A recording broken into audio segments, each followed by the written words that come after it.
Hello, everybody. Welcome into another edition of the Computer America Show.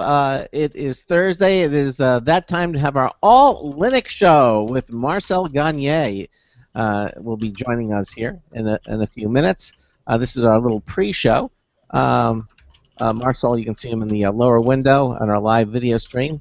You should probably mute yourself, Marcel. and uh, and we'll be starting momentarily. So sit back, relax as we do 2 hours of Computer America.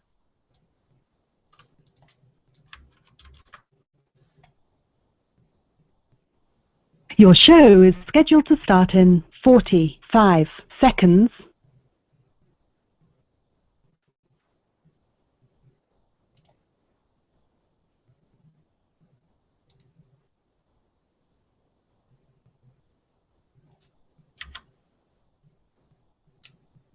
No, that doesn't work, Ben.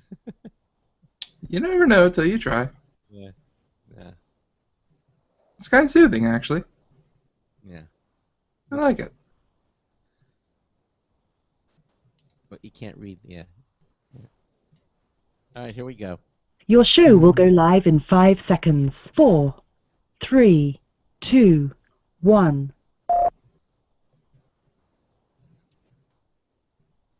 Broadcasting live, it's America's longest-running national radio talk show on computers, Computer America, hosted by national columnist Craig Crossman. Look for Craig's weekly column in your favorite newspaper. This show is being beamed nationwide at ComputerAmerica.com. Keep it here for technology news, computer products, guest interviews, and your phone calls. You're listening to Computer America.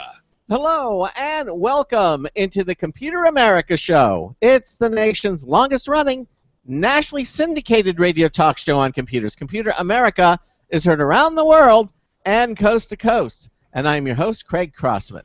And I'm your co-host, Ben.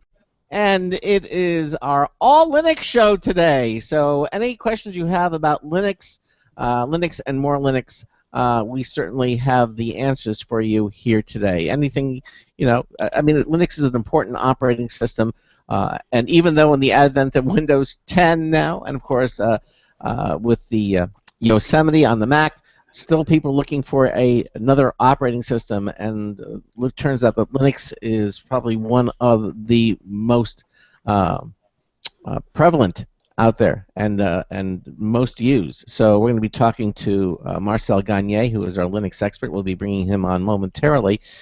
If you have a comment or a question, certainly would love to hear from you. Just go to any place on our Computer America website, any page, and it says submit a question. Just click that, and Ben and I will instantly see it, and we will answer that question for you. It's just that simple. The other thing, of course, is joining us in our live video stream. You can watch us there as well. Just go to our show lounge page at computeramerica.com, and the video will begin automatically, and you can actually watch the live stream. You can see myself, you can see Ben, you'll be able to see Marcel as well, our guest, and Ben also has the technology to display websites in the background, videos. He can do all that, so it just makes it for a more enriched experience. So that's basically how we do things here on the program. And Ben, anything else you want to mention before we get started? No. Just that if you would like to check us out on Stitcher and on SoundCloud, you can go check us out there. We keep backup archives there as well, and if you are already invested in those ecosystems, then you don't have to go all the way over to another web address. Drive all the way there, get the kids in the car, keep them calm, a couple hours for the web page to load. Hop on over to Stitcher. And Stitcher, by the way, one of the best ways to get it on any mobile device you may have. They have very, very easy to use and intuitive mobile apps. So, go check that out. And SoundCloud, of course, that's an easy way for you to share Computer America. A nice little easy to link clips. So, other than that, though, Yep. No, I think we're good to go. Tomorrow we'll be giving away that mouse for the contest, and all Linux tonight. Yay! Yes, exactly. And the other thing about the mobile is also if you go to the TuneIn radio network or the IRN radio network, you can also listen to us there on your mobile device. They have you can actually listen to us wherever you have your smartphone or your mobile device. So there's other ways. Just go to our page where the archives page, you can see all the different places where you can listen to Computer America. Okay. I think let me just introduce Marcel and get him in on the action. Marcel Gagne is the author of several books, including Moving to Linux, Kiss the Blue Screen of Death Goodbye, now in its second edition. Other books include Moving to Ubuntu Linux, and his newest title is Moving to Free Software. He was also a Linux Journal monthly columnist. His column was titled Cooking with Linux. Marcel was also a regular columnist for Linux Magazine, and he was senior editor and columnist for Ubuntu Magazine and another number of other magazines as well. Please welcome author and columnist and now Computer America correspondent Marcel Gagne to the show. Marcel, welcome into Computer America. How are you? Hello, I'm doing great. Thank you very much for welcoming me into the show. And how do you like the new time slot? Oh, 3 to 5. We're living the dream. Living la vida loca. La vida loca, exactly. Yeah, we're doing the show, and you get this annoying, large, extremely large nuclear reactor beaming light right into your eyes, and it's difficult. You know, at night you didn't have to worry about that, but a day. But you could pull the blinds. You could put blinds on the windows. You know how that is. Oh, I've heard tell of people had those. You know, I didn't used to have to do that at night. Yeah. So I never invested in those things for my eyes. Right, exactly. That's where we're at. Now, I knew there was one thing I forgot to mention. If you go go to our website at computeramerica.com, and you'll just see Marcel's the big Marcel's logo up there, and you just click on it.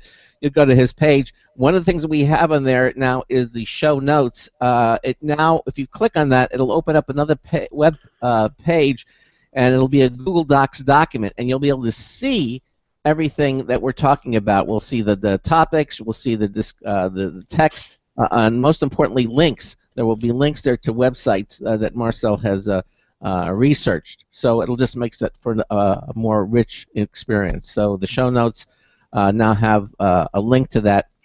If there's anything else in addition to the show notes, I'll also post them on that page as well, so you can read them if we go off on a tangent, which so many times that we do. It's not my fault. It's not his fault.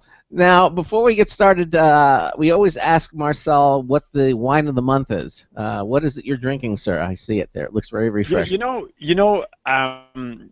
This was actually a little bit difficult for me, because I was thinking, well, geez, it's earlier in the day now. Am I going to drink wine on the show during the day? And I thought, I have to. It's one of those things. I have to drink wine on the show. So I kind of do that. But because it's early in the day, I'm sipping coffee out of my mug here, and I'm drinking wine out of my wine glass here. So I might go back and forth just because I need a little hit of caffeine somewhere in the middle there. But I wanted to give a little bit of a nod. I've gotten on this kick lately. It's a kind of I love me my wines, and I love some very good wines, and every once in a while I like to spend a little bit of extra money, just to taste things that I don't have on an everyday basis. But I've gotten into this idea. I think last time or the time before I talked to you about this little app that I've got on my phone called Vivino, which is a kind of a crowd-based rating system, where people who go out and they try wines, they review them. So they're not like, you can have the professional reviewers as well, but you can have like your buddies and your friends all saying, hey, I tried this wine, it was really great. You can follow your friends. It's sort of, it's a social drinking app, so to speak, except that this one is related to wine. So one of the things I've gotten into doing is I go to the liquor store, and I bring my little Vivino app and I scan labels, and I find things that are 3-4 stars or better, and out of 5, and or that have people basically saying, yeah, I tried this and it was really good, or friends of yours who've tried it and it was really good. And I've been going after some of those wines, and sometimes we're talking like really inexpensive wines, which is kind of fun. And one of the ones that I picked up, which is the one I'm drinking here, a chilled glass of it, is an Italian wine, Fantini Farnese Chardonnay. Now, I'm not going to claim at any point here that this is like a fine wine that you're willing to spend $100 a bottle on, but even in Canada this thing is like $7 a bottle. This is like even in which means you guys can probably buy it for like $2.50. And it's a good wine. It's a nice light crisp Chardonnay. It's very lemony. It's got a very citrus type overtones, very lemony. And it's a lovely little wine. And one of the other things I've been following lately, and I want to sort of give a nod to this, is I started seeing posts on Google Plus from somebody, whoever that might be, who calls himself the reverse wine snob. And the tagline is thumbing your nose at anything over $20 a bottle. So, uh, so I've been taking some kind of I don't know, you might call it evil pleasure out of sampling wines that are fairly inexpensive. As opposed to always going for the $15 or $20 bottles or something like that. All right, let's see just how low you can go and still get a nice, decent bottle of wine. You serve it to your guests and you don't tell them what it is. You put it in a decanter. You serve it to them and they go, "Oh, this is really great. What is this?" And you go, and you pull out the bottle. So, Or it's wine in a box. well, I haven't tried the wine in the box yet, but I did try just recently a red wine in like a big jug because, again, it was one of those things that was reviewed where somebody said, "This is actually good wine, but just don't show anybody the jug. Just pour it in the decanter, let them taste it. They'll go, 'This is great.'" And it's like it's a Carlo Rossi red, and it comes in like this big 3-liter jug, and it's surprisingly good. It wasn't Mogan David or No, I don't know what that is. It was a Carlo Rossi. It was actually a California red, but it's a perfectly fine wine. It's I'm not talking a fine wine. I'm talking a perfectly drinkable wine. It's just it amazes me because there are so many wines out there that are good, but I guess it's you could chalk it up to like wine snobbery. I mean, how many people truly out there? A part of what people drink wine for is the I wouldn't say the prestige, but the clout that your wine brings. Like, look at this bottle of wine. There's only 3 made. Napoleon had the other. This thing is amazing. And it's sort of like people who own an iPhone as opposed to an Android phone. It's like, exactly. Look, I was able to spend the money on an iPhone 6S. Exactly. Sorry, am I allowed to say that on the show? Of course. But in your opinion, is there anything really that different about, let's see, a $100 or $200 bottle of wine as opposed to like a $24.95 or even less? I mean, a $9.95 bottle of wine. Can you really? People really know the difference between taste, or is it just pretty much? Is one an after dinner wine and the other is a day drinking wine? Like. Yeah, but believe it or not, you can sort of pin it down to that because obviously different wines go with different types of food. Yeah. I don't know if you've ever experienced this, but you're drinking a wine and you're eating something and it just doesn't work right, or you drink the wine after you've eaten something and you go, "Oh, that does not work." It conflicts. And the same thing is true with beer, by the way. You don't have to get into wine to get into that, that pairing thing. But I don't think cost.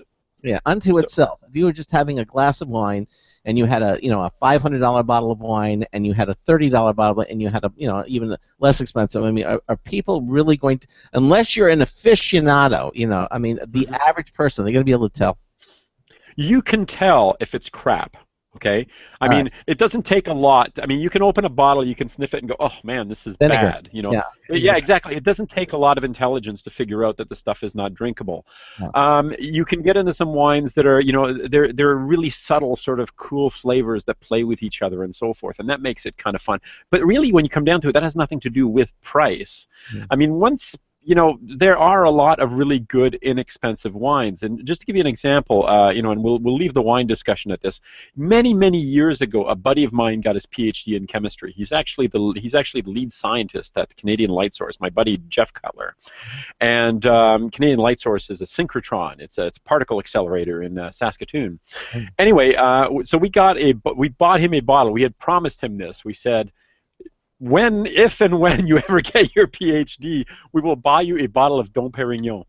And so we bought him a bottle of Dom Pérignon, and I have to say it was one of the best damn things I've ever tasted in my life. It was absolutely phenomenal.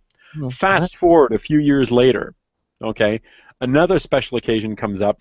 We decide to go out and buy a bottle of Dom Pérignon, my wife and I, and it was just ordinary. Okay, it was the same brand. Okay, and it had an even higher price tag, but it was just ordinary, and that's because there's, as Ben said, there's a cachet around drinking the good stuff, And not every year is as good. That's where the whole vintage thing comes into play. So some years the wines are exceptional, and other years they're kind of like eh. And Right. on a low price version, last year for whatever reason, Chardonnays in Australia, which are typically very very good, Australian Chardonnays tend to be quite good. Last year they were eh, to the point where we just stopped buying Australian Chardonnays last year because, and I'm talking, which would have been the 2013 vintage or whatever, just because they just weren't that good. Yeah. So there's a lot that plays into it, and I don't think price is really it. All right.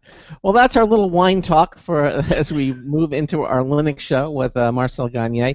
And we're going to start off, and again, you can read everything on our the September 2015 show notes. We have a link again on our website at computeramerica.com. Just click the show notes link, and it will take you to the Google Doc documents from which we're reading here. And we want to start off with the distribution focus, and want to kind of lead into this because many of the desktop environments, window managers is packaged with this. And so why don't you kind of get started with this, Marcel? Well, every month, obviously, I try to focus on a particular Linux distribution, sometimes a couple. I ran across this one. It's called Sparky Linux. And Sparky Linux is a Debian-based distribution, which is, Ubuntu is a Debian-based distribution.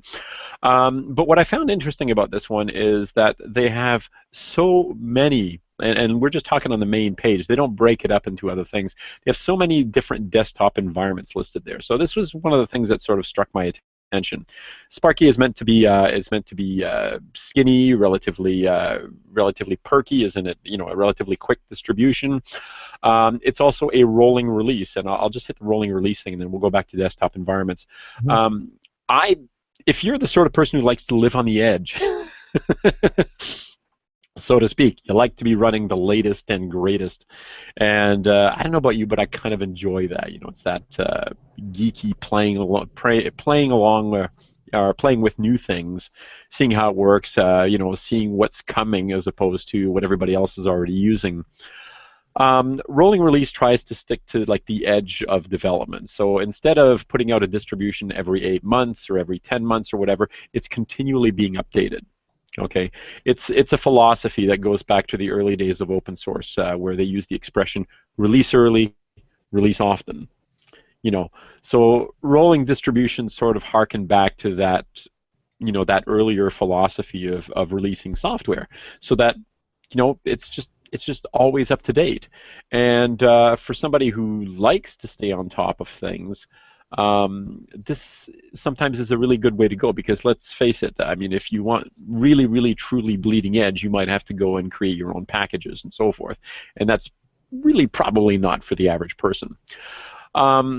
So that's what I mean by rolling releases, and I tend to be fairly fond. I tend to be quite fond of rolling releases because I do like to stay on the bleeding edge of things, partly because this is what I do, but also because I like to see what's coming. I like to see what people are working on, and I like to take it for a spin long before it becomes mainstream. So Sparky, one of the things that's interesting on the site is that they have, like, I think 6 or 7 different distributions. So you just, it's the same Linux, but it's like, here's the KDE version, here's the Metacity version, here's the LXDE version, here's the LXQT version, here's the, and scroll down the list to get all these different versions of the distribution. So I thought this would be a nice segue into what the hell this all means, because when I loaded up the version that I'm running now, which is Ozymandias, it's Netrunner Ozymandias, Ben asked me, is it just about eye candy? Is it just Right. Is it just are you just dressing up your desktop a little bit differently?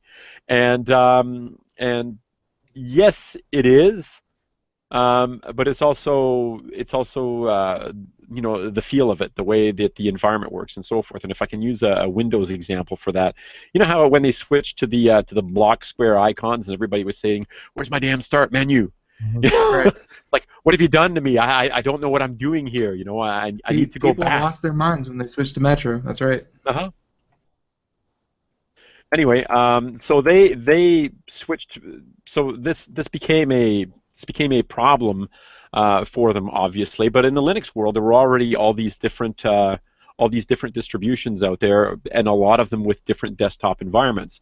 I've as you know, I'm a huge fan of KDE/Plasma. Plasma is actually what it's called now, and it's released by KDE.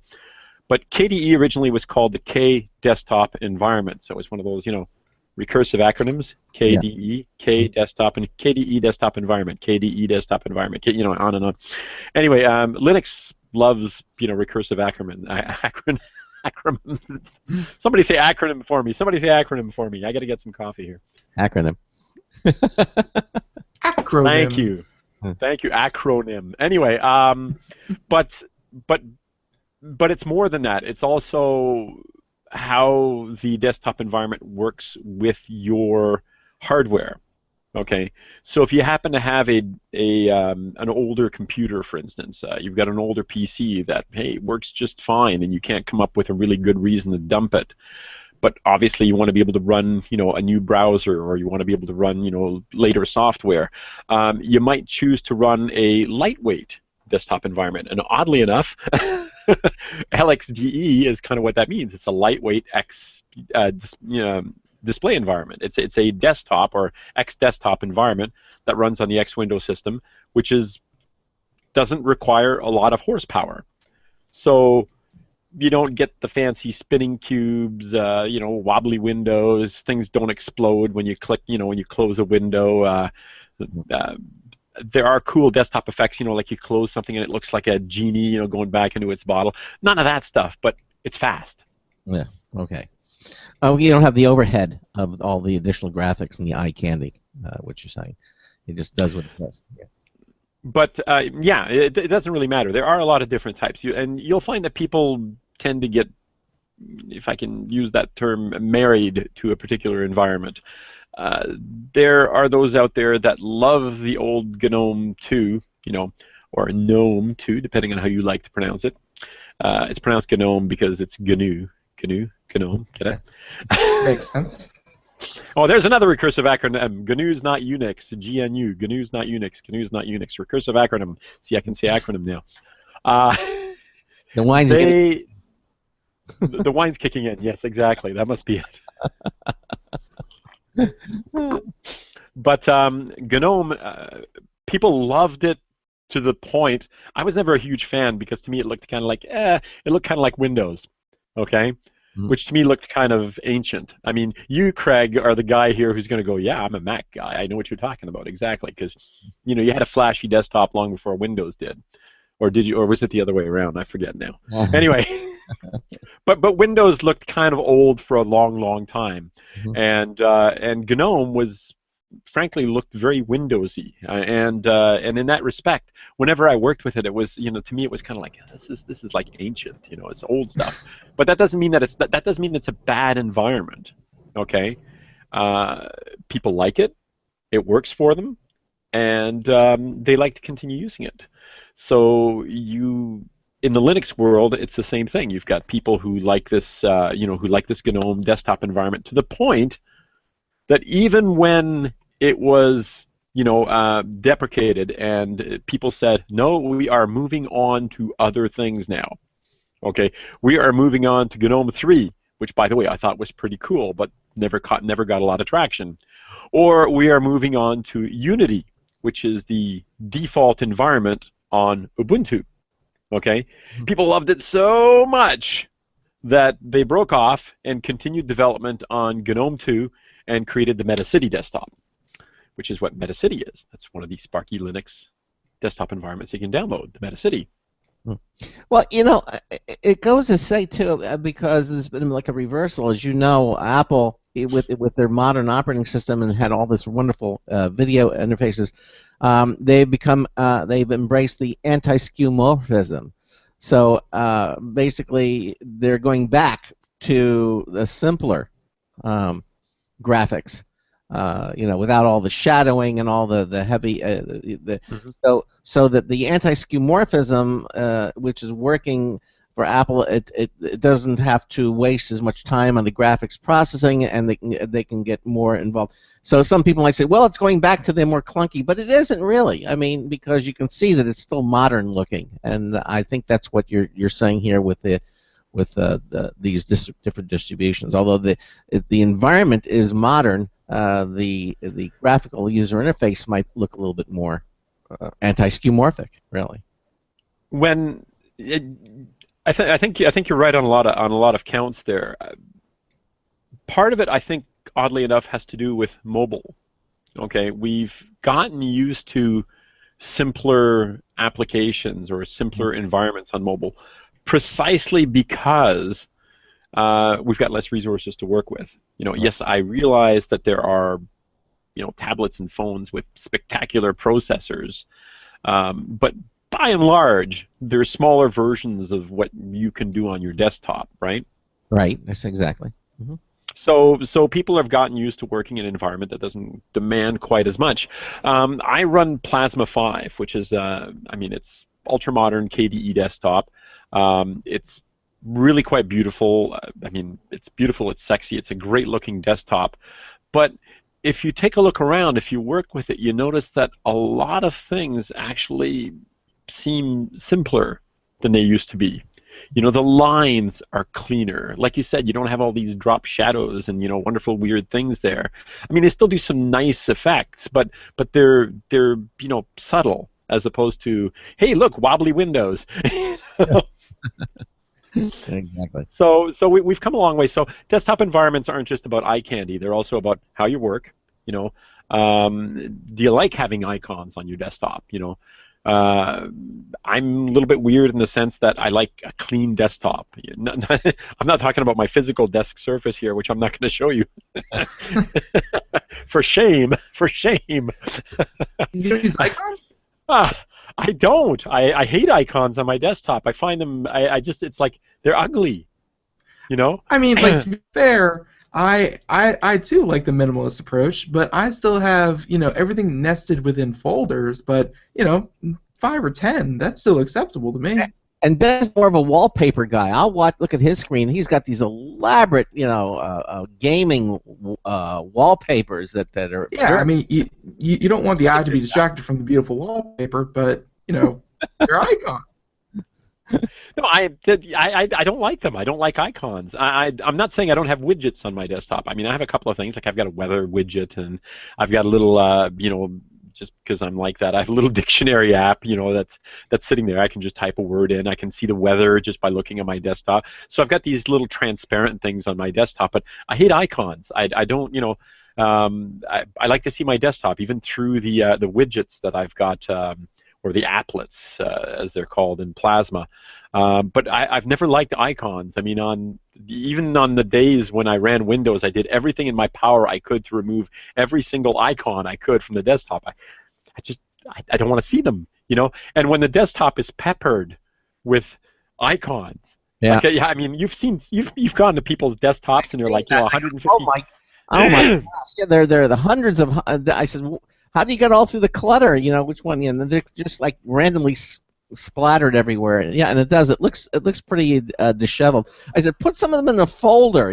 Put a couple of folders. No, I can't do that because I know where everything is. There's some people that say, hey, I have a system and it works. They're the same who don't put away their clothes. They throw it all over the room, and yet they know where their parents. Are you speaking personally there, Ben? Yes, I am. It's organized chaos. Notice I'm not showing you my physical desktop. No, in my, if you want to call it a start menu, there's a K in the lower left-hand corner, which you click, and they're what are called favorites. So there are a handful. I have like 6 or 8 things. Actually, I have 6 exactly things that I use on a regular basis that are sitting there, and then everything else, I'll find it in the menu, or as I'm prone to do, I just do an Alt F2, which brings up a little run window on my desktop, and I just type in the command name, and away it goes. This is a holdover, I guess, from my early days as a command line guy way back when, but there are things I still find, for me anyway, are a lot faster if I don't have to, click a start menu and or whatever you want to call it, but click the menu button and go looking for applications and so forth. Just type. we're going to try to tie this back to Linux, but you might like Windows 10 and Cortana, because I think Cortana, if you told her to run a program, she would do just that. Like in the little search bar, you could search for any program, any file, anything like that, all from one search menu. Has Linux never really deviated from that? Well, there is no intelligent agent that's running in the background at the moment, unless you want to talk Android. Android obviously is Linux, and which means there you've got Google now, and or my personal favorite, I use an intelligent assistant program called just strangely enough, Assistant. It's you can find it by going to assistant.ai, ASSI assistant.ai. And they've actually got an open API that you can build around, that you can actually develop applications around. I actually think this is a fascinating, avenue of development, and I actually think Cortana is very cool that way as well. So here we go. There's a nod to Windows from me. Yeah, I do think Cortana is very cool. Do you remember the name of the developer of the cell phone, Craig? What's his name? You mean from Motorola? Yes, the original guy. He went out on the street he made the original cell phone call on a busy street in New York. Well, we'll ponder what his name is at the break. We're coming up to the break here. Oh, okay. All right. You're listening to the Computer America Show. Marcel Gagne is here with us, our Linux expert. It's all about Linux and wine and now mobile phones.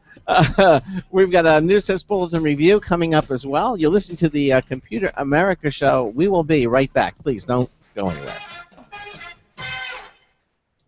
Sometimes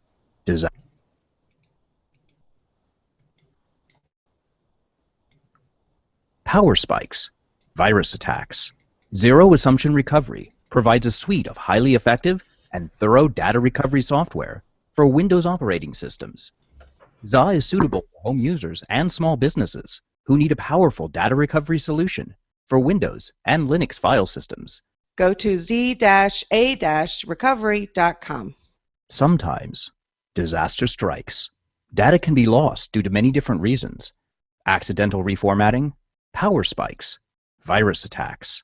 Zero Assumption Recovery provides a suite of highly effective and thorough data recovery software for Windows operating systems. ZA is suitable for home users and small businesses who need a powerful data recovery solution for Windows and Linux file systems. Go to z-a-recovery.com.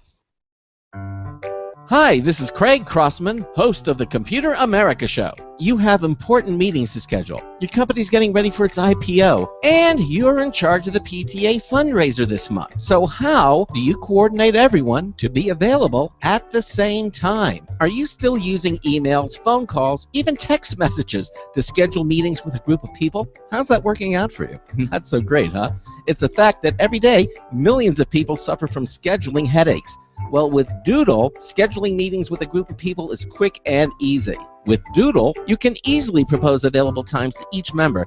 Each one checks off the times that they're available, and then you simply pick the time that works best for the group, all in an easy-to-read display that integrates with your existing calendar. Nothing could be more simple. Give Doodle a try for free, and like millions of Doodle users, you'll truly see how easy it is to find the perfect date and time for all your meetings. That's www.doodle.com.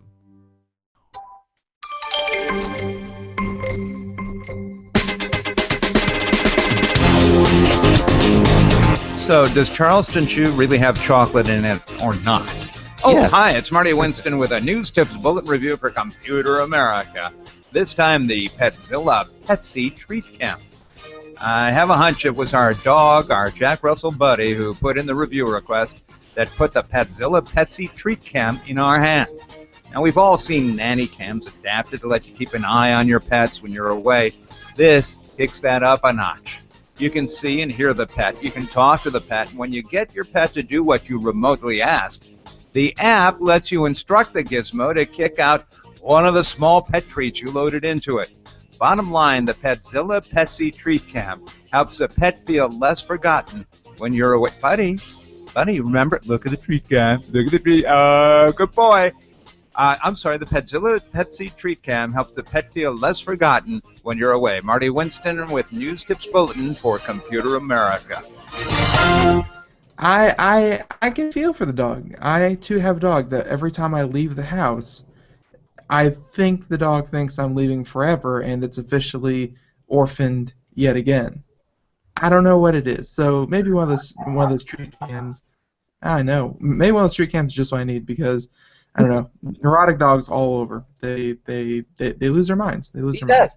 He when he leaves the home, his dog just goes bananas. I mean, just he stands by the window, and he'd only be a few feet away, and he has to be everywhere. He has to be wherever we're been. He has this depressed sigh, and he just like I've never heard a dog do it, but the dog does it. It's like really, really. So I've cats. I've two yeah? cats. Yeah. Yeah. And believe it or not, they also get upset when you leave, and when you come back, they sort of give you hell, like, you left me all alone. What are you doing? In fact, they're outside the door right now. I don't have them crawling across my keyboard because that's just inconvenient. But they get pissed off at me just for closing the door to the office. Right. Exactly. No, but before the break, we were talking about Sparky Linux, and we went off on a tangent about search We bars. never do and, that. Yeah, never. And digital assistants. And I believe we were just kind of touching on a program actually called Assistant. I think that you use. Well, I use that. I use that on my cell phone and on my tablet. Right. It's balls of fun, and what I like about it is that it's conversational, as in it's got personality. So it actually it does the back and forth conversation thing with you. It'll tell you jokes. It'll make observations about things. It's kind of fun that way. Sorry, I was writing a. I don't know if you saw it, but I opened up the group chat there so that you would know. We were talking about the cell phone inventor. His name is Martin Cooper, by the way. All right. Okay. Yeah, so I put it in a little chat window there, the Hangouts chat window. Okay. If you want to see it. Anyway, the Martin Cooper was the inventor of the cell phone, and the reason I mention him is with Cortana and all these other sorts of things. Is he was just recently, about a week ago, I heard him on an interview on CBC with Anna Maria Tremonti, a show called The Current up here in Canada, and he was talking, among other things, about the history of the cell phone. Standing on the street in New York with that giant Motorola phone and making the first call, using a cell phone, and one of the things he mentioned, she asked him at the end of it. She said, where do you think we are in all of this? And he said, well, we were like barely scratched the surface on what these things can do. Like the way that he put it is, they're still clunky. Like you don't think about it. You've got your brand new shiny phone, and you think to yourself, wow, this is. And he's looking at it going, yeah, it's kind of cool, but sure it takes pictures and all that sort of stuff, but it's. There's still so much that you have to do. You have to take it out of your pocket. You have to punch up these different things and so forth. And his vision of the future is, and of the phone is something that you never take out of your pocket. Okay? Mm-hmm. Maybe you've got something that's sitting inside your ear or whatever, and you talk to your digital assistant. Like a Bluetooth headset, but inside. Yeah, but transparent, so it's like in ear or something like that, or maybe it's a contact lens or whatever. But the fact is, you never actually have to take anything out. It doesn't look like you're carrying something with you. You'd just be walking around and you'd say, hey, assistant, or whatever you happen to call your assistant. I call mine Janu, by the way. But anyway, so you call it whatever you call your assistant. You say, hey, assistant, and then you say, call Craig, and all of a sudden it picks up the phone and it calls Craig, or you say, send Craig a message, tell him that I'll be meeting him in an hour at McDonald's. I don't know, I'm wherever. I have kids. I still go to McDonald's. Okay. Oh, it's lovely. It's lovely. Don't worry about it. Thank you. I have an 8 and an 11-year-old. We still go to McDonald's. We still buy Happy Meals. But anyway, so he envisions this time where the operating system and, in fact, the device itself is, more or less invisible. So I'm kind of excited by things like Cortana and the Assistant and stuff like that. And honestly, I would love to see an AI like that on a Linux desktop. It's interesting because. One second, Craig. Marcel, would you mind if I give you a little bit of homework or a recommendation of something to use on your Android? Sure, why not? Why not? All right. Have you ever heard of SoundHound? Yes, I love SoundHound. Oh, okay, never mind. Then you already know it.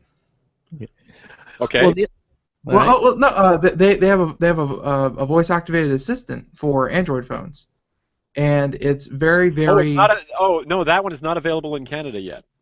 Oh, it's not. Oh, okay. I Never looked mind. for it. You can't. In fact, I tricked it by going to, by trying to install it by using a VPN and pretending yeah. that I was in the U.S. But then it won't let me search anything because it'll say, your GPS tells me that you're not really where you say you are. Oh. Yeah, they probably know about Oh, VPNs. sorry. We'll have to cut that No one. one saw that. No one saw that. No one saw it. Exactly. Well, the other thing I was going to suggest to you, one of our other correspondents, our consumer electronics expert, Sandy Berger, is in love with the Amazon Echo. And that is very cool. And that's a virtual assistant that you can literally have and say, turn the lights on, turn on, look this up, what are the baseball scores, what's the weather outside like, play this music. It does all those things that an assistant does, and that's available, I'm sure, in Canada. Have you seen the Amazon Echo? I don't know if it's available in Canada. I actually put my name on their list. In other words, let me know when I can have one. Oh, no, it's been out enough time. Yeah. Yeah, no, I'm aware of that, but I never got the email that says, hey, you can buy one now. So I don't know what that means. I should look into it again. I've kind of Yeah. I kind of forgot about it because of that. But there is a Linux-based one, which I am curious about. I'm trying to find it at the moment here. I think the Echo is Linux-based. I know. No, they are, and that's one of the things that annoys me is a lot of these things actually are Linux-based. It's like, well, they're Linux-based, so just let me have the darn thing, and I'm trying to find it at the moment, and I'm having a tough time finding it. But anyway, there's a box that's on a Kickstarter at the moment, or an Indiegogo campaign, and it's an intelligent, basically like the Echo. It's this box that you stick in the middle of the room and you talk to it, and it does things and answers things for you and so forth. So, yeah, I love those things. I think it's a great way, not because I feel like I need a slave to answer my every need and so forth, but because I really do think that this is where we're going on a lot of these things. There are things that a desktop is useful for that I find hard to imagine we're going to dispense with anytime soon. Especially for guys like us who need to, sit there and create documents and write things and so forth, or who need to run, heavy-duty applications that frankly seem to work best in a desktop environment. Not saying it'll never happen, but to this day, have you looked at Google Docs lately? Which, by the way, I just want to point out, the entire Google organization actually runs on Linux, so it sort of works here. But Google Docs now has voice typing. Mm-hmm. And we obviously with Google Docs, you're not talking about where you say hey Google or something where it's the Google voice you're talking. No, it's not just the OK Google, because you can do that from Chrome, even on a Linux desktop. If I open up another window and I say, and I'm not going to do it right now, but I say OK followed by the word Google, it will say, it'll listen, and I can type in whatever, and it'll type in whatever it is I say and look for things. I've gotten used to doing that. I do that on a regular basis. I'll be in the morning getting things ready for the kids, and I will say,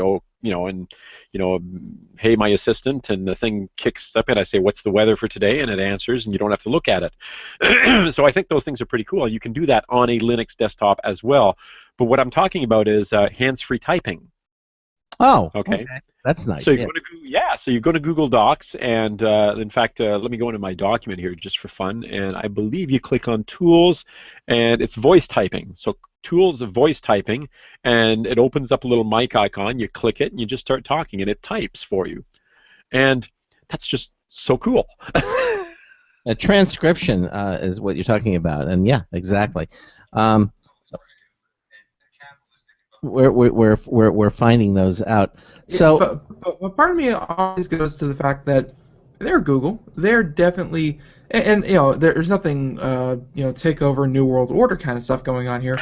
But we'd like to think it's Google getting more information. I am sure if people are going to use it, they want to make speech recognition as powerful as possible.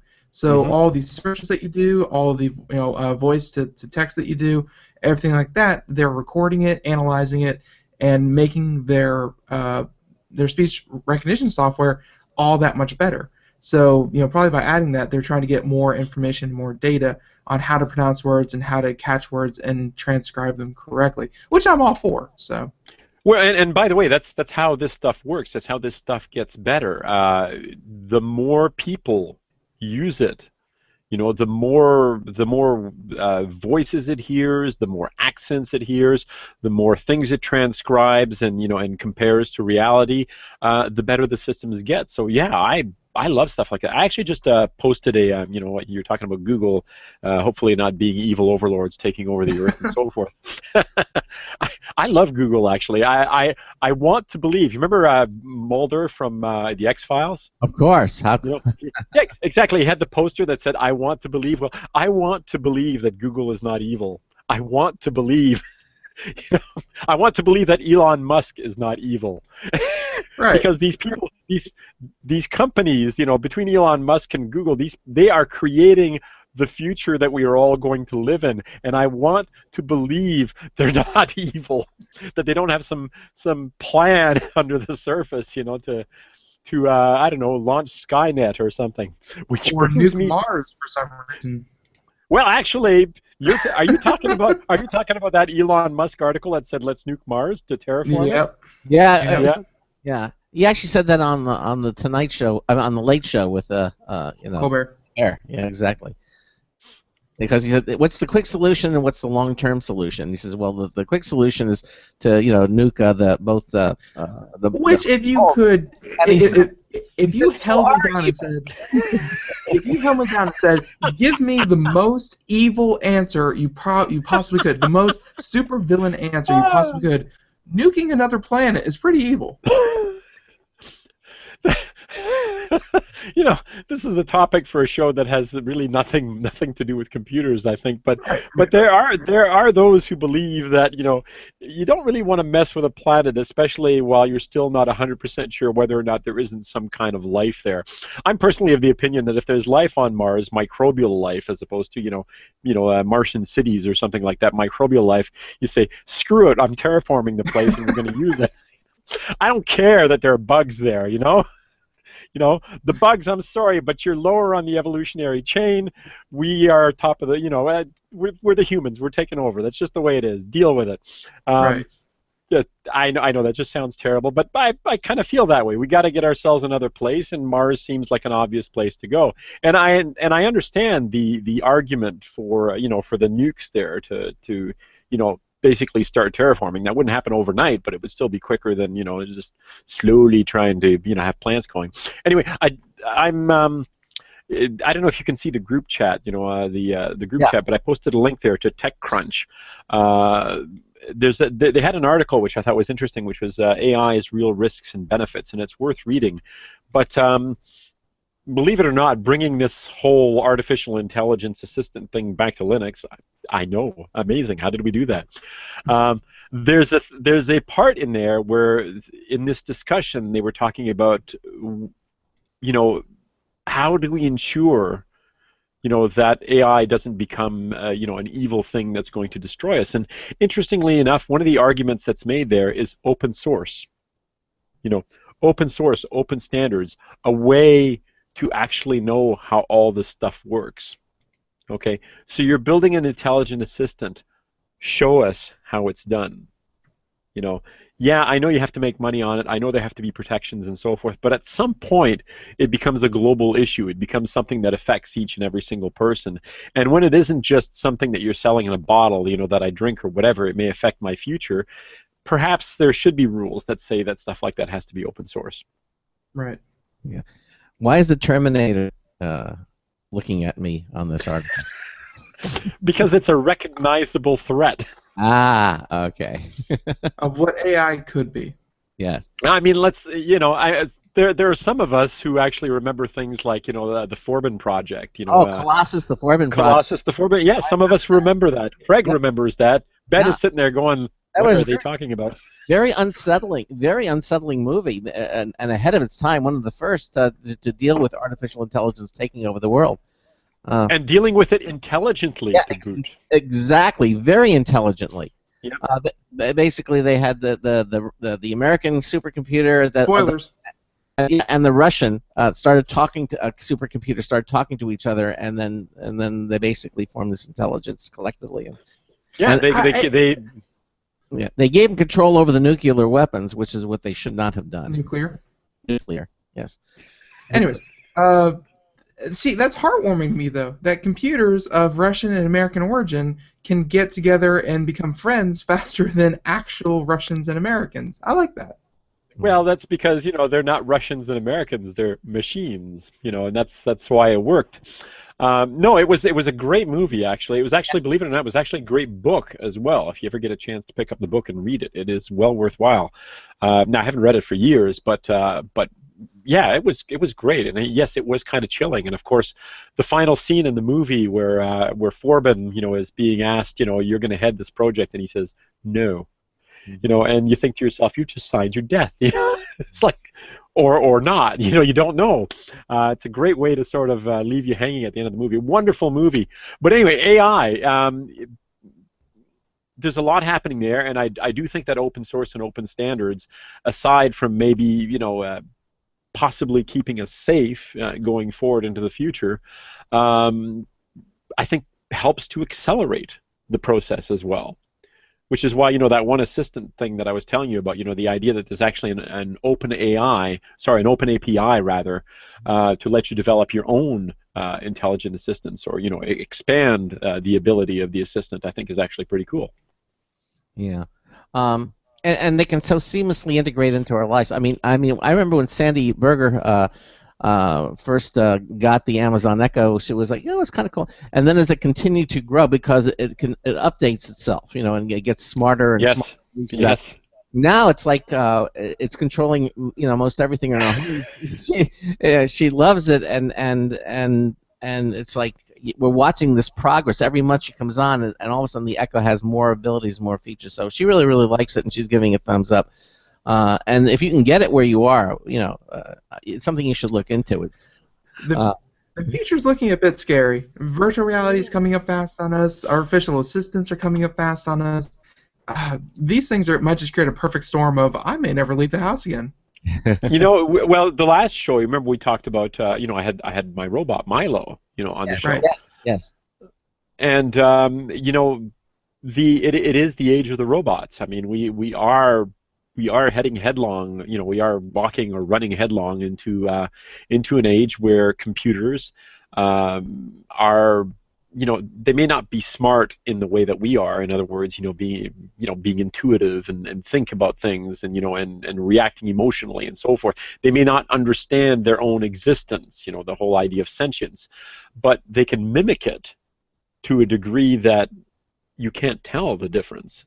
You know, and I think it's, yeah, I agree with Ben, actually. I think it is terrifying, but I think it's also extremely exciting. But then, you know, what you just said is the Turing test. I mean, I says, you know, they mimic it and they do it, but they do it so well that you really can't tell. But I think at that point when you can't tell, well, now it is, you know, pretty much. Uh-huh.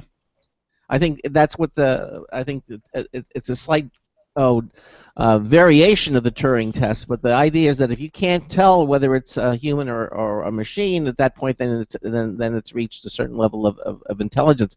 If it's mimicking what we do, okay, but, you know, it's doing it so well that we really can't tell anymore, then for all intent and purposes it probably is. So you know, now it becomes just a matter of labels and interpretation, I think. There was a PBS program, Nova, Yes. where they did a show called what was it called? Anyway, it was one about robotics. If you take a look, in fact, I'll copy one link here. If you search for YouTube Philip K. Dick robot, they've got clips from this thing, and it's really kind of fascinating. They basically allowed this intelligence, so they built this robot with the face of Philip K. Dick, so it's like this very responsive face, and it's kind of unsettling, as you know, I'll use Ben's word there, because the back of the head is not filled in. Okay, so you can see all the gear work and everything, you know, that makes the facial expressions, and it learns to respond based on everything that Philip K. Dick wrote, and his style of speaking and his style of expressing himself and the kind of jokes he would make and so forth. And so there are these two guys which are chatting with this, and like just having a conversation with this thing. You got to look up this video, find it, Ben, post the link. It's really kind of cool and spooky at the same time because he actually makes, I actually said the robot, the robot actually makes a joke about, I like you, I'll put you in my human zoo. And it's like, did you program this response into it? No, he made it up based on all the writings of Philip K. Dick and, and other conversations he's seeing around the web and so forth. So the robot is improvising based on all the information that he has available to him, or it, or whatever you want to call it, and of course, real time. By you say something and it goes out onto the World Wide Web and and pulls in a collection of things that it thinks might be relevant to the conversation at the moment, and then puts it back out, and it's kind of amazing. Oh, there we go. He's got I can see the video in the window there, but it's incredible, just scary, wild. Yeah, I'm watching it now. Oh, look at that. Yeah, it really very, very human looking too. Yeah. Now, did Philip K. Dick write iRobot? No, that was Asimov. No, that was Asimov. Philip K. Dick wrote "Do Androids Dream of Electric Sheep," which is what Blade Runner is based on. Right. The movie Blade Runner. You Blade Runner. The director's cut, exactly. I love that movie. I still, to this day, I watched it recently. I watched it about a year ago, and I thought it just doesn't get old. Like, it doesn't. It really. It's an amazing picture. They had that, and they had the director's cut.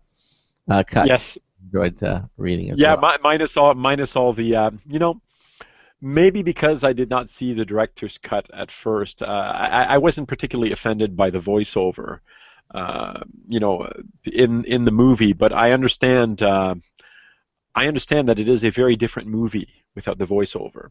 Mm-hmm. Well, okay. So, anything more on this artificial intelligence and things that we're sort of like all over the road here, but. I apologize for that, but that happens when we talk here. That's good. I like that. Absolutely, no apology necessary. So we're the next topic that we're going to come up to, I think, is the Linux. Well, did we completely deviate from Sparky Linux? Because there was a section in there about a whole gaming edition of that particular distribution.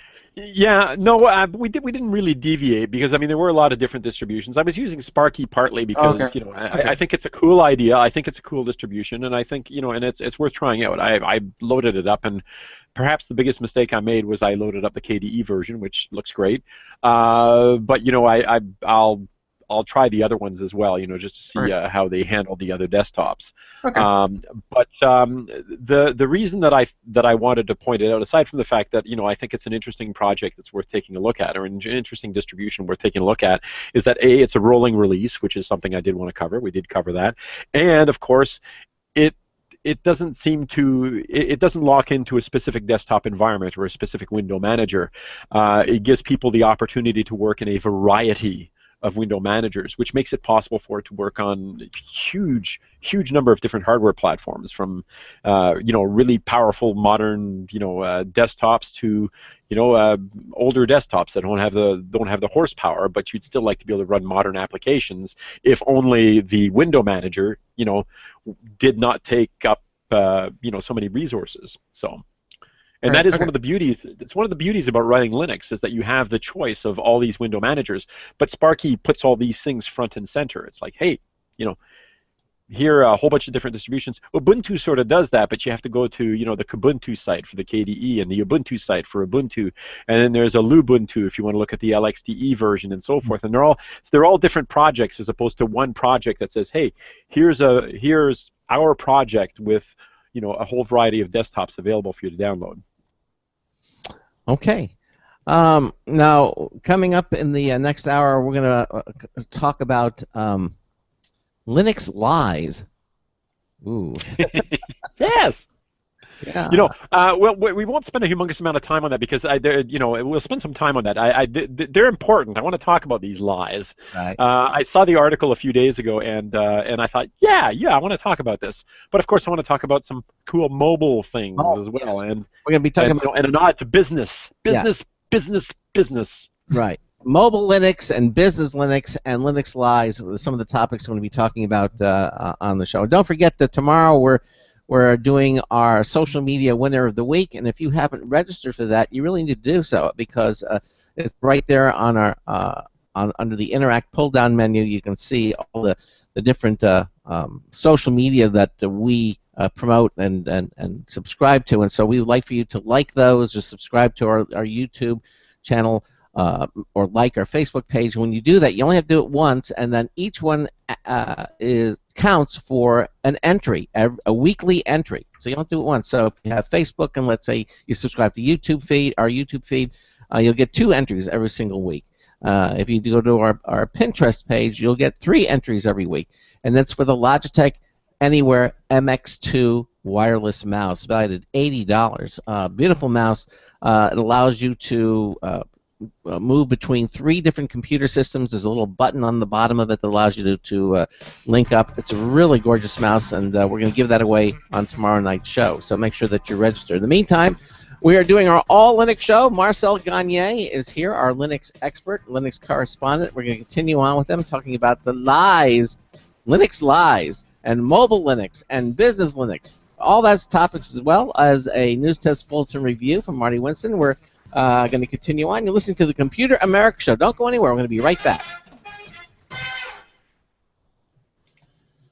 Broadcasting live. It's the only national radio talk show on computers to air every weeknight. Computer America. Hosted by national columnist Craig Crossman. The first hour's behind us, but there's still more of tech news, tech talk, and your phone calls. We're being beamed nationwide at ComputerAmerica.com. You got computer problems? Bring them on. You're listening to Computer America. Computers run the world, and we run computers. Call us or send us an email to live@computeramerica.com. Hello and welcome into Hour 2 of the nation's longest-running, nationally syndicated radio talk show on computers. This is the Computer America Show, and I'm your host, Craig Crossman. And I'm your co-host, Ben. And we continue on. It's our all Linux show with Linux expert Marcel Gagne, who is quite proficient in Linux, author of several books on Linux, editor, columnist, and he continues on with us. Again, you can follow along. Go to ComputerAmerica.com. Click on we have Marcel's face and background. Just click on that. It'll take you to our page, and then right there it says Show Notes. Just click that, and you'll be able to see the Google Docs document will open up, and you can see everything that we're talking about on today's show. Also, you can watch our live video stream on our show lounge. That's all that just starts up automatically when you click it. Other ways you can interact. We also have audio links, everything at ComputerAmerica.com, which is the internet home of our radio broadcast, Computer America. Again, Ben displaying all the different things that we're talking about on today's program, again, on the show notes link at ComputerAmerica.com. So we're going to start off this hour with Linux lies. Who's lying about Linux? Well, lots of people actually, but there are forces at work. It's kind of interesting. I mean, Linux desktop adoption is, sort of like Mac adoption. I realize that Apple's business is basically the iPhone. I mean, there are Apple notebooks and so forth, but most people, as a desktop operating system, are still running Windows. It's firmly entrenched in the world. But there are alternatives, especially if you don't want to have to give up your old hardware, if you want to be able to continue running things, which, personally I think is a very environmentally sound thing to do.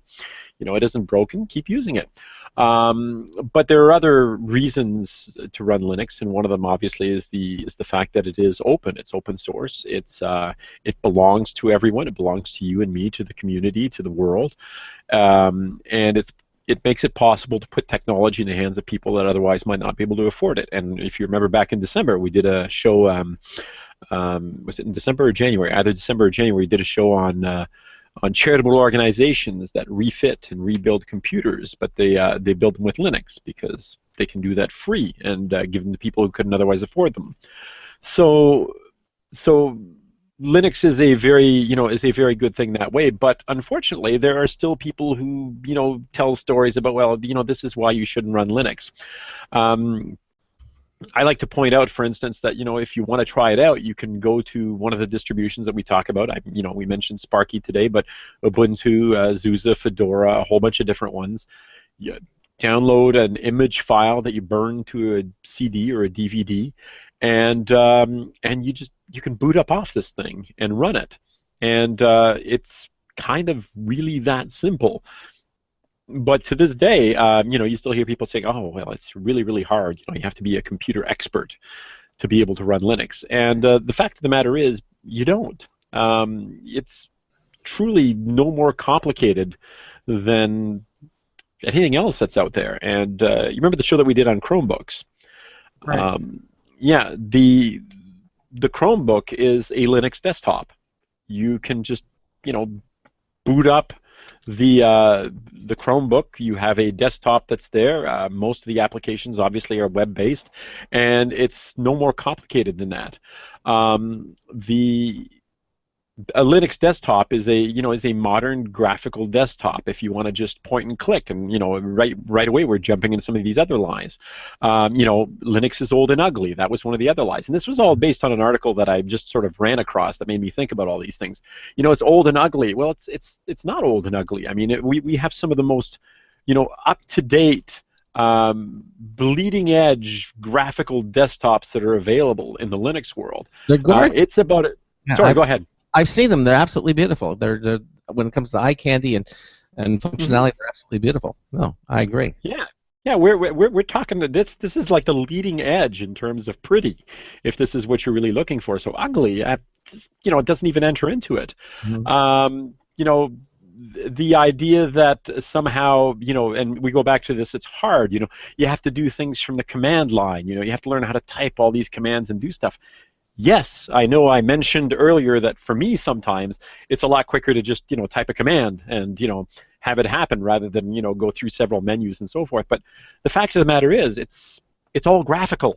Not only is it pretty and modern, it's all graphical. It's all point and click, drag and drop. Everything that people have come to expect from a friendly desktop. So yeah, exactly. Maybe the people who are spreading the rumors are old and ugly. Maybe that's interesting thought. Interesting thought.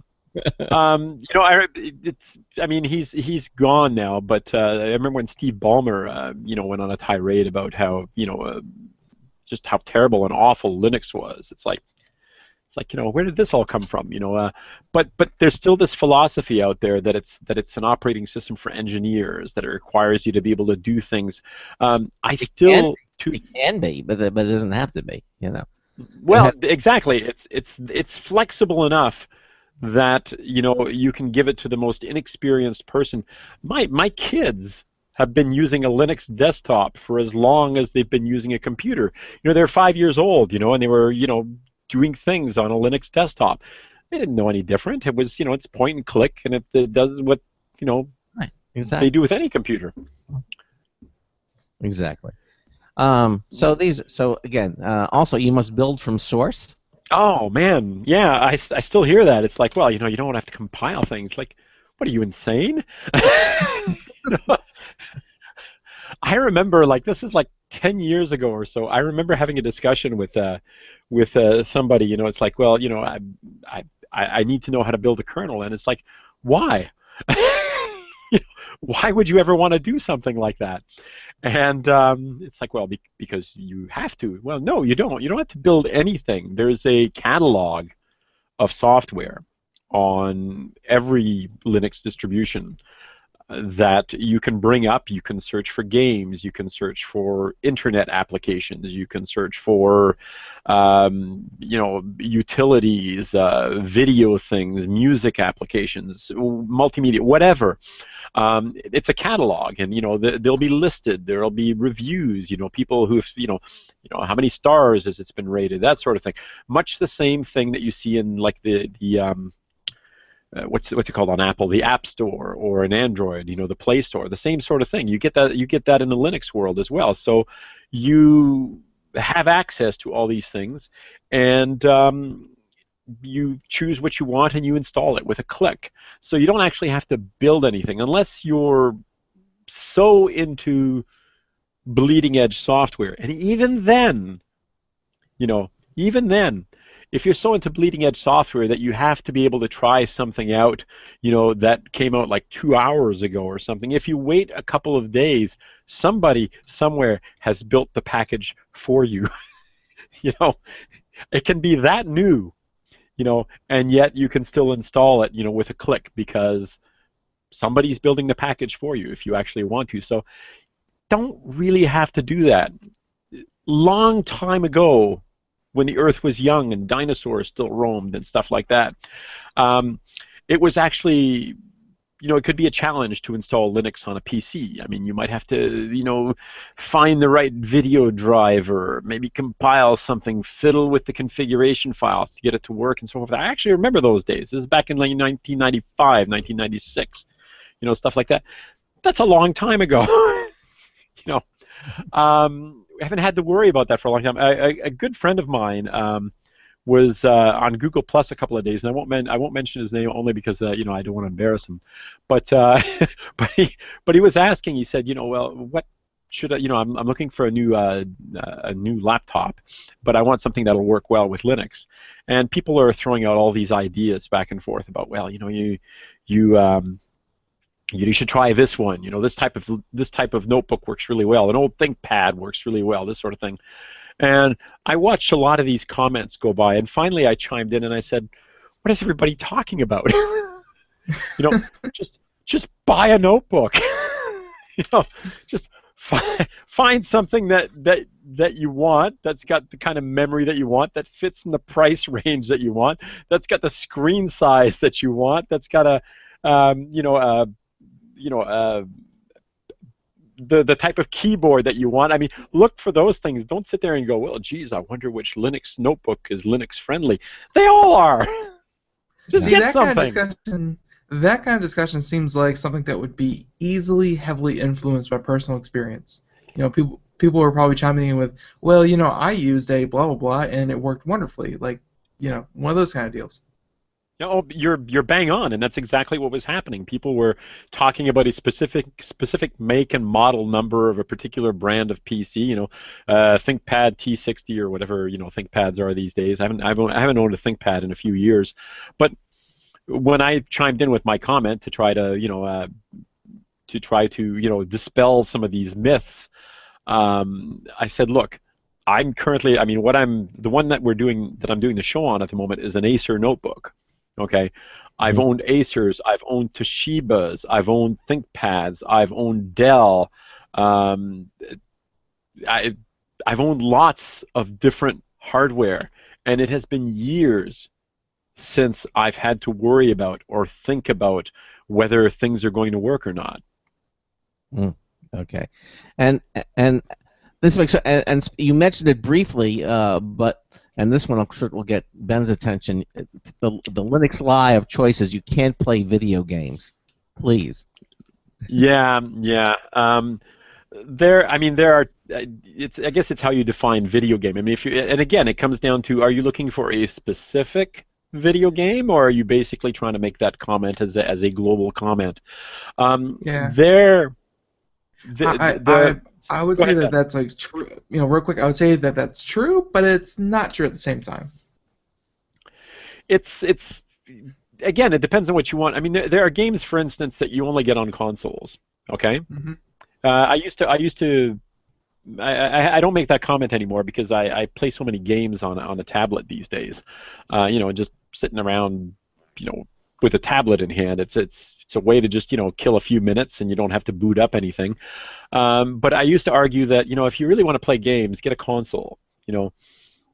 Whether you're getting an Xbox or whether you're getting a PlayStation or whatever, You get a console to play games. But the fact of the matter is, there are tons of games that you can play on the computer. There are literally hundreds and hundreds of games that you can install on a Linux desktop. And by the way, I'm talking free games here. But there are also, modern games that you can get because a lot of the distributions that you'll download at the moment either have or you can install easily Steam.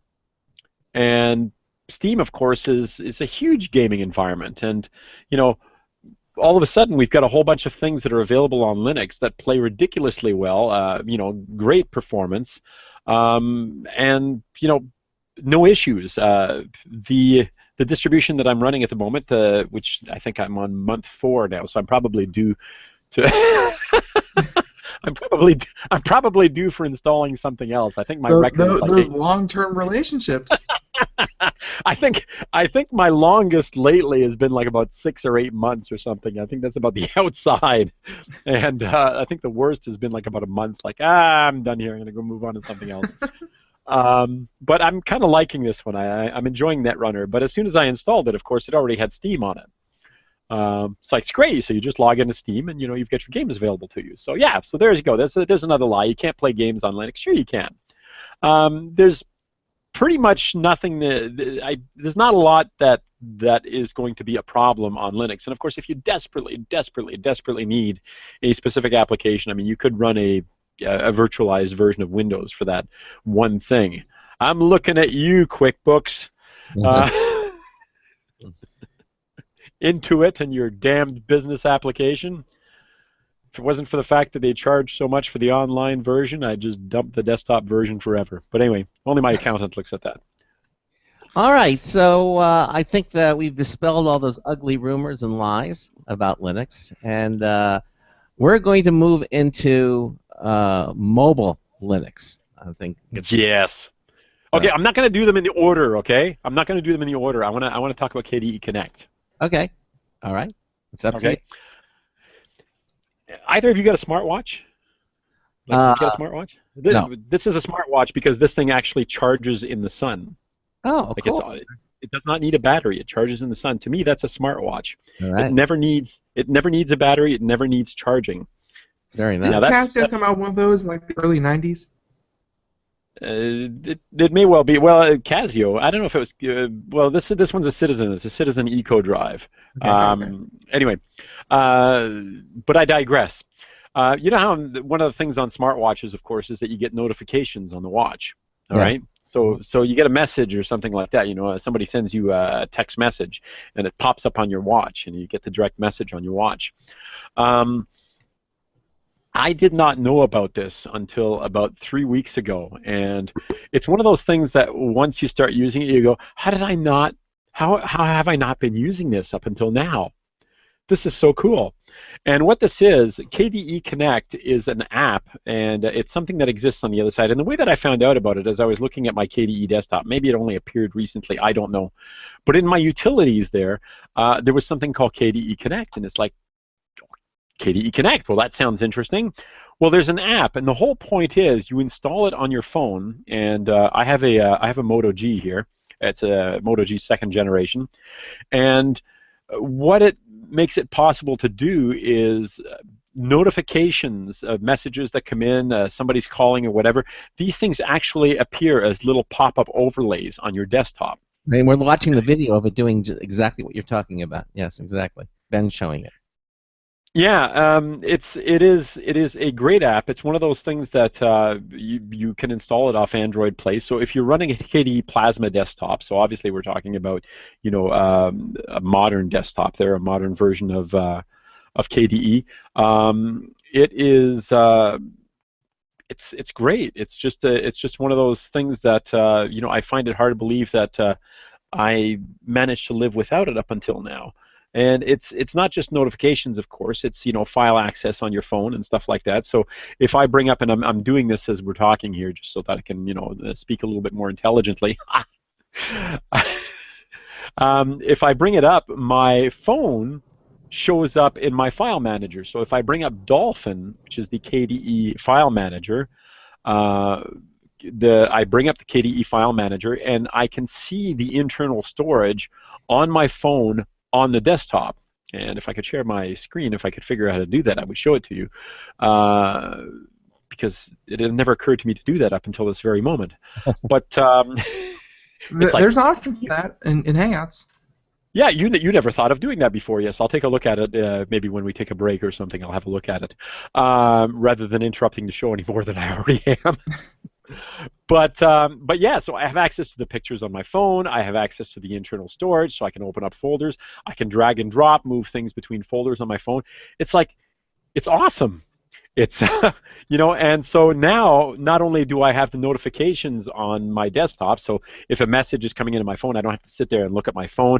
If the phone is ringing, I can actually, if I've got the phone number muted, I can actually see the number on my desktop without having to take the phone out of my holster. Or turn on the phone and have a look at it. I can see who's calling or where the message is coming from. It's fantastic, but I can also move files back and forth between my phone and my desktop. Just, transparently.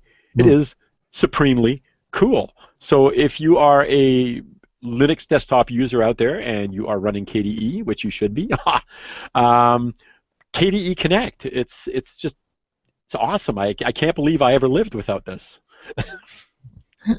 And again, Ben has the movie running in the background, but you can see the link. And again, we have the link in the show notes as well that you can check out at computeramerican.com. For the record, setup was easy. Oh, sorry. Right.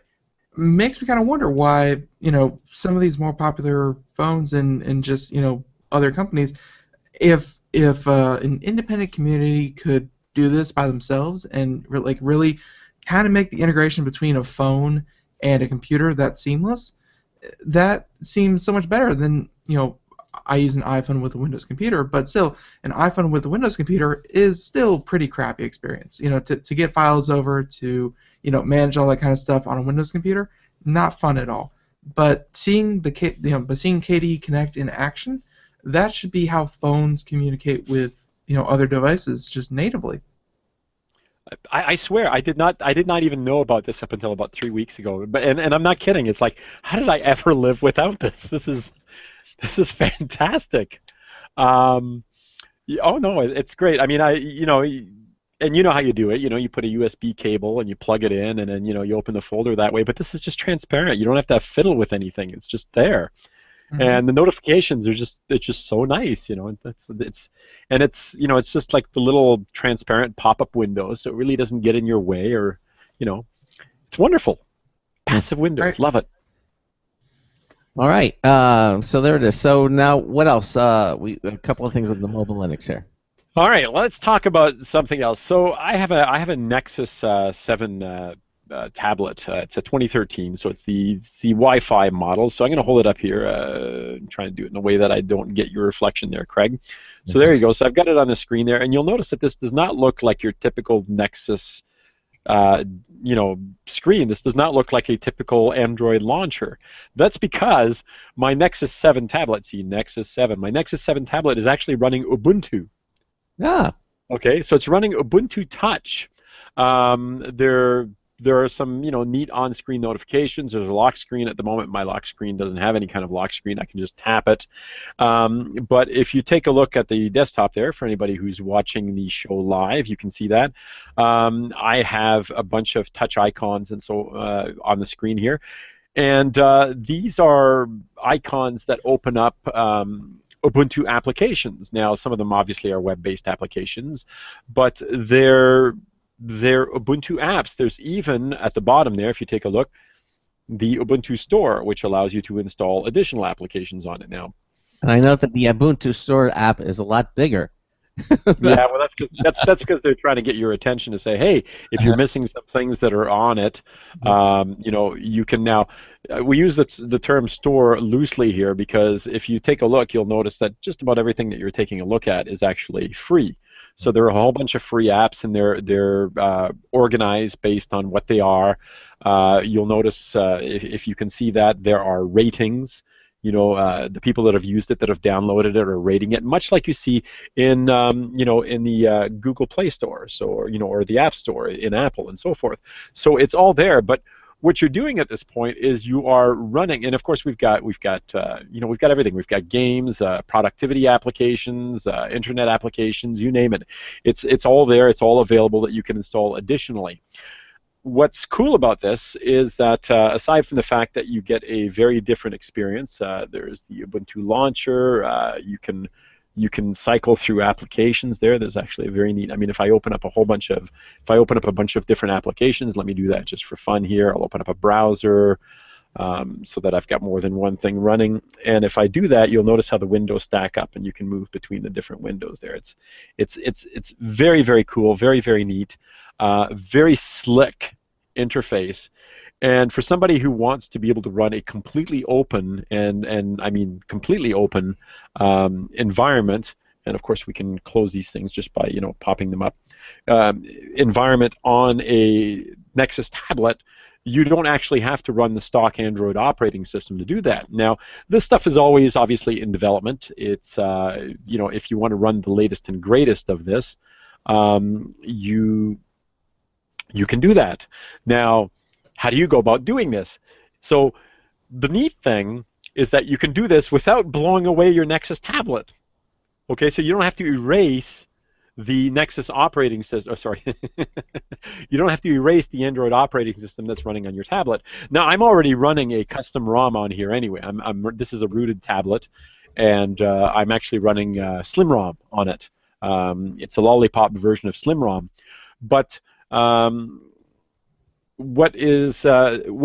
you do this is you install an app called Multi-ROM, and if you go to the Google Play Store and you take a look around, you'll find an app there called Multi-ROM. Multi-ROM does require a rooted tablet. Okay, we'll make that clear up front. But one of the things that's cool about it is you can boot up and run different ROMs, read-only memory, or different versions of the operating system without having to overwrite your tablet. So if you've got enough memory, like if you've got, like this is a 32 gig Nexus, if you have enough memory on it, you can try different versions without having to erase what you've already got on the tablet. Which I don't know about you, but to me that's a pretty cool idea. So if you load Multi-ROM, sorry, go ahead, Ben. Right. Did you how long did you have Nexus 7, like the default Android operating system, running before you put this on? Like, did you have experience with that, or did you just say, "Oh, Ubuntu, there's an option, go for it"? I have to confess that I didn't put Ubuntu on right away. I mean, in fact I've put it on in the past and taken it off and put it on. So I've played with different things, but I've had CyanogenMod on here. I've had SlimROM on here. I've had variations of KitKat and Lollipop ROMs on here. I think I might have had the original Google Nexus Android on here for like maybe 2 hours. After I got the tablet. But that's good though. That's good that you're trying other ones, because that kind of follows into my next question, which was, do you see a boost in performance? Because I know that some operating systems, they don't really make the best use of the hardware. Is it more responsive? Is it faster? Is it more is there any kind of actual tactile benefit to installing something new? Yes. The short answer is yes. There are, unfortunately, when you buy the stuff that's stock from Google tends to be pretty good. It's about as close to stock, Android as you can get. So if you've got a Nexus device, you're doing okay. But a lot of carriers and a lot of manufacturers put what we all like to call bloatware on these things, right? Yeah. So they load it up with a whole bunch of crap because they've made deals, and it's one of the things I always hated about Windows desktops. It's like they've got a whole bunch of crap there. It's like, you must use this stuff. I don't want to use this stuff. I don't want to use Internet Explorer. I don't want your multimedia player. I want to install my own stuff. Bloatware? Yeah, it is. It's also a cybersecurity threat. You should remove it instantly. And I'm not the one who said that. Your own Department of Homeland Security called it a cybersecurity threat. But there you go. I just had a pop-up message that tells me some email came in. Anyway, I digress. No, they do put a lot of things on there, though, that you don't necessarily want. And in some cases, you can't remove them. So they install these programs, and you can't actually uninstall them. So they take up not they don't just run in the background and slow down your the responsiveness of your tablet or of your phone. They take up space, that you might want for other things. So it's a bit scary because warranties and stuff like that. But one of the first things I ever do when I buy a tablet or a phone is I root it. And one of the reasons you do that is so that you can decide exactly what it is that you want to have on there. And if you remove some of those applications that that they install, not only do you get more space back, but you often have a more responsive operating system because they're not sitting there running in the background, taking up resources. Wow, that's fair. It is fair. Okay. So, yeah.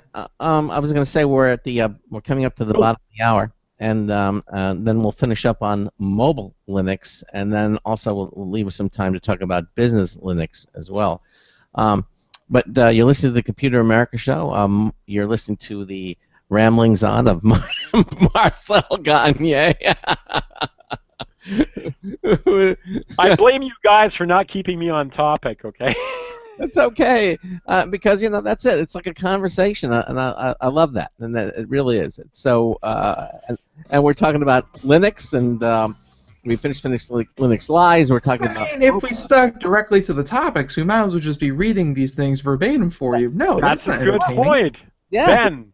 Yes. What Ben said. Yeah, exactly what he said. Okay, we've got another News Tips Bullet review coming up, and some messages, and then we'll finish up the show. You're listening to the Computer America Show. We will be right back. Stay with us. Don't go anywhere.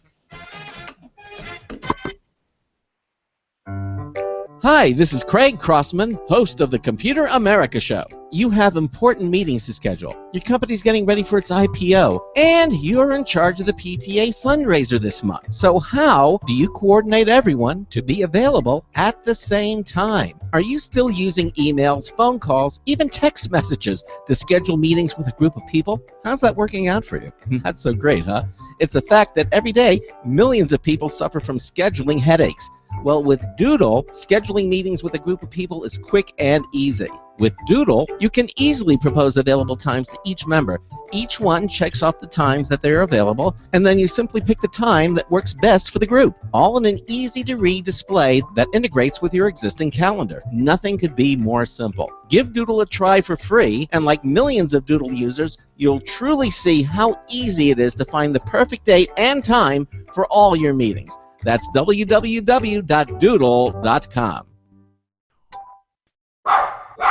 Looking for a best friend? Brother Wolf Animal Rescue has your best friend waiting just for you. The mission of Brother Wolf Animal Rescue is to help build a sustainable, no-kill community where no dogs or cats are ever killed for population control, where true euthanasia is reserved only for animals who are irremediably suffering, or for animals who are truly a threat to society and with no hope of rehabilitation. Brother Wolf staff and volunteers go door to door, neighborhood by neighborhood, to educate citizens about local resources available for at-risk pets and to help their families connect with those resources. Brother Wolf's community-based approach to no-kill helps keep family pets healthy, happy, and in their homes and out of the local shelter system in the first place. For more information or to make a tax-deductible donation to this wonderful 501c3 organization, visit their website at www.bwar.org. Help to realize Brother Wolf's vision when no animal is euthanized for lack of a home. Who's a good boy?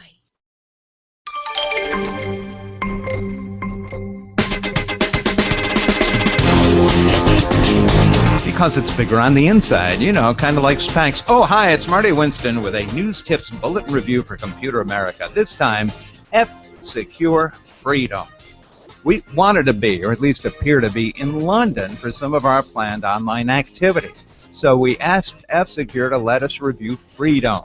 Think of it as a planetary wormhole that makes you appear to be somewhere else in terms of your internet presence. London is one of 15 locations we can select. Its operation includes browsing and tracking protection, and in our trials, our browsers work through it as smoothly as they do when it isn't magically making us seem to be someplace else. Bottom line, F-Secure Freedom lets your internet presence travel the world without you needing to even leave your chair. Marty Winston with a News Tips Bulletin Review for Computer America. Do you think I'm really here? Welcome back to the Computer America Show. It's 33 minutes past the hour with Marcel Gagne. We're gonna. This is the last segment of the show, and yeah, we are talking about Linux and mobile, and I think we're gonna wrap that one up. Just finished talking about, I believe. Well, no, I have scopes over here for some reason. No. It was Ubuntu Touch. I want to say was where you install it on that particular Nexus 7 that you had, and it. And by the way, just looking through the specs here on the different devices, very particular subset of devices that actually work with this. Like there's two old previous devices, and then it looks like there's about 6 current gen devices that actually work with this. So obviously you're going to have to do some research if you're looking into putting Linux on any of these Android devices. It's because obviously not everything can be supported. Well, obviously not, and let's be honest here. This is not something that every single person is going to want to do. I mean, even I can concede that one. The idea that you might want to run something other than straight Android, is going to be somewhat limiting. On a tablet like that. But if you're a developer, or if you value the idea of running something that's closer to what you're running on your desktop, then Ubuntu Touch may well be for you. And the reason that I would have no problem with suggesting that people try this one out is, of course, if they have a rooted device, which again, if you have an Android tablet or phone, you should probably root it. If you're even remotely brave, you're not likely to destroy it, although you do so at your own risk. We always say that, you do so at your own risk. But it's worthwhile. There are things that you can do with the device once you have full control of it that you're never going to look back on. That, again, like my comment about KDE Connect, how did I ever live without this? Well, how did I ever live without devices that, that I can make sing and dance, to the tune that I want, as opposed to the one that came out of the factory. And by the way, this is a dangerous trend. This is a dangerous trend. There was a thing I read, and I wish I had the link now, but I'm thinking about it. I read this article where there are some manufacturers that are trying to say that it is illegal to fix your particular device. No way. Because seriously, it's like they're trying to make a case for the idea that there's intellectual property in the devices, so you are not allowed, even if you know how to fix something, okay, you're not allowed to fix it. Only their technicians must be allowed to look inside the thing. Well, screw you. I bought this thing. I have the ability to to take care of it, to fix it myself. I should be able to do it. We just had the CEO of this company called You Break I Fix on the show yesterday. Mm-hmm. I wonder how he would have responded to that, Ben. Yeah, but I think it's just the companies that are really making the argument. I don't think anyone is out there taking to the streets and saying, I don't want to know what's going on inside my own device. Rah, rah, rah. Like, I don't think anyone's trying to do that. And I think there's like a vast majority of people out there that agree once you pay for a device and you have the receipt in your hand, that is your property. That's not anyone else's. You paid for it. You're good to go. Like, that's it. And that's a good argument. Yeah, and it's just the companies that are trying to argue otherwise. Yeah, but they're arguing it on the basis of, and I just popped another link for you to take a look at from the Electronic Frontier Foundation. Defend your right to repair. There are businesses that are using the DMCA and copyright laws, okay, to make it virtually impossible to get around that. Now remember, these are people with deep pockets, you know, buildings full of lawyers and so forth. They can make your life a living hell while you try to fight it out. You can argue all you want that they're not going to be able to get away with it, and at some point, you know, the righteous will win, blah, blah, blah. But the fact of the matter is, in the meantime, they're making our lives difficult. It's like Keurig with their damn 2.0, you know, now it was, yeah, you know what I'm talking about here. It's like, no, you must use your K-Cups. I have an old Keurig machine upstairs, and I have, because, you know, I'm sorry, but I have a problem with throwing out these damn cups into the, you know, into my recycle bin or in places where you can't recycle them. I have refillable K-Cups. Okay, so I have these things, and I just buy ground coffee, and I fill it up with ground coffee, and I put it in my Keurig coffee maker, and I make myself a cup of coffee whenever I damn well please. But they came up with a Keurig 2.0, and it's like, no, you must have these DRM protected K-cups with a special code. Otherwise, you know, you're in violation of the DMCA and copyright laws. And by the way, violation of the DMCA is a freaking felony. How can it be a felony to not use somebody's coffee? You know, like, this is over the top insane. What are you in the slammer for? Well, you know, I use DRM K cups. You know. I use DRM free K cups. You know, I bypassed, and then the idea was you bypass the DRM to use the coffee that you want to buy, as opposed to the one that they've, you know, given their godfather's kiss to, and you know, all of a sudden you're not, you know, you're facing jail sentence. Now, I'd like to think, and notice that I'm using the word I'd like to think, that there isn't a judge in the States. You know, I don't live in the States, so I don't have to worry about that crap. But I'd like to think there isn't a judge in the States that would jail you for using, you know, non-DRM coffee. But I don't know. You read news stories about, you know, police and judges, you know, putting people in jail for some pretty stupid things. And the idea that you could have a felony conviction against your name because you bypassed the DRM on something so that you could fix it, you know, so that you could repair your devices, you know, with the idea that somehow you're in violation of some copyright, you know, you're a spy or something because you decided you didn't want to spend the $200 because you knew you could fix it yourself. It's just insane, you know. So. Wow. Well, there. Like, no, there are rules on the books, but then there's, you know, actually putting them into practice. And luckily, I think everyone agrees that copyright and DRM is perfect the way it is forever. So we don't have to think about that. Copyright trolls. DRM is not perfect. DRM is evil. DRM should never exist. It just shouldn't. There's no way. The sarcasm didn't leak through there. Copyright and trademarking, and especially in the U.S. Oh, okay. Sorry. Yeah. Yes, Ben, you're absolutely correct. I agree with you. There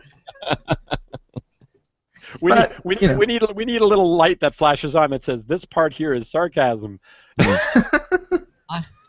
I think they have special, you know, prison cells for people who break DRM. You know, so it keeps them from the general population or something. Yeah, but honestly, the fact that you could actually say, you know, you're facing a felony conviction for this is nuts. I mean, how did this even happen? Lobbying. Anyway. What were we talking about? Mobile.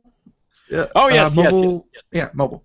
You know, I think we were pretty much done with mobile. I'll just wrap it up by saying, you know, there's nothing wrong with coming up with an alternative, and if you're using something like, you know, multi-mod or whatever, you don't have to give up what you already have on your device, other than rooting it, obviously, so that you're allowed to actually do these things.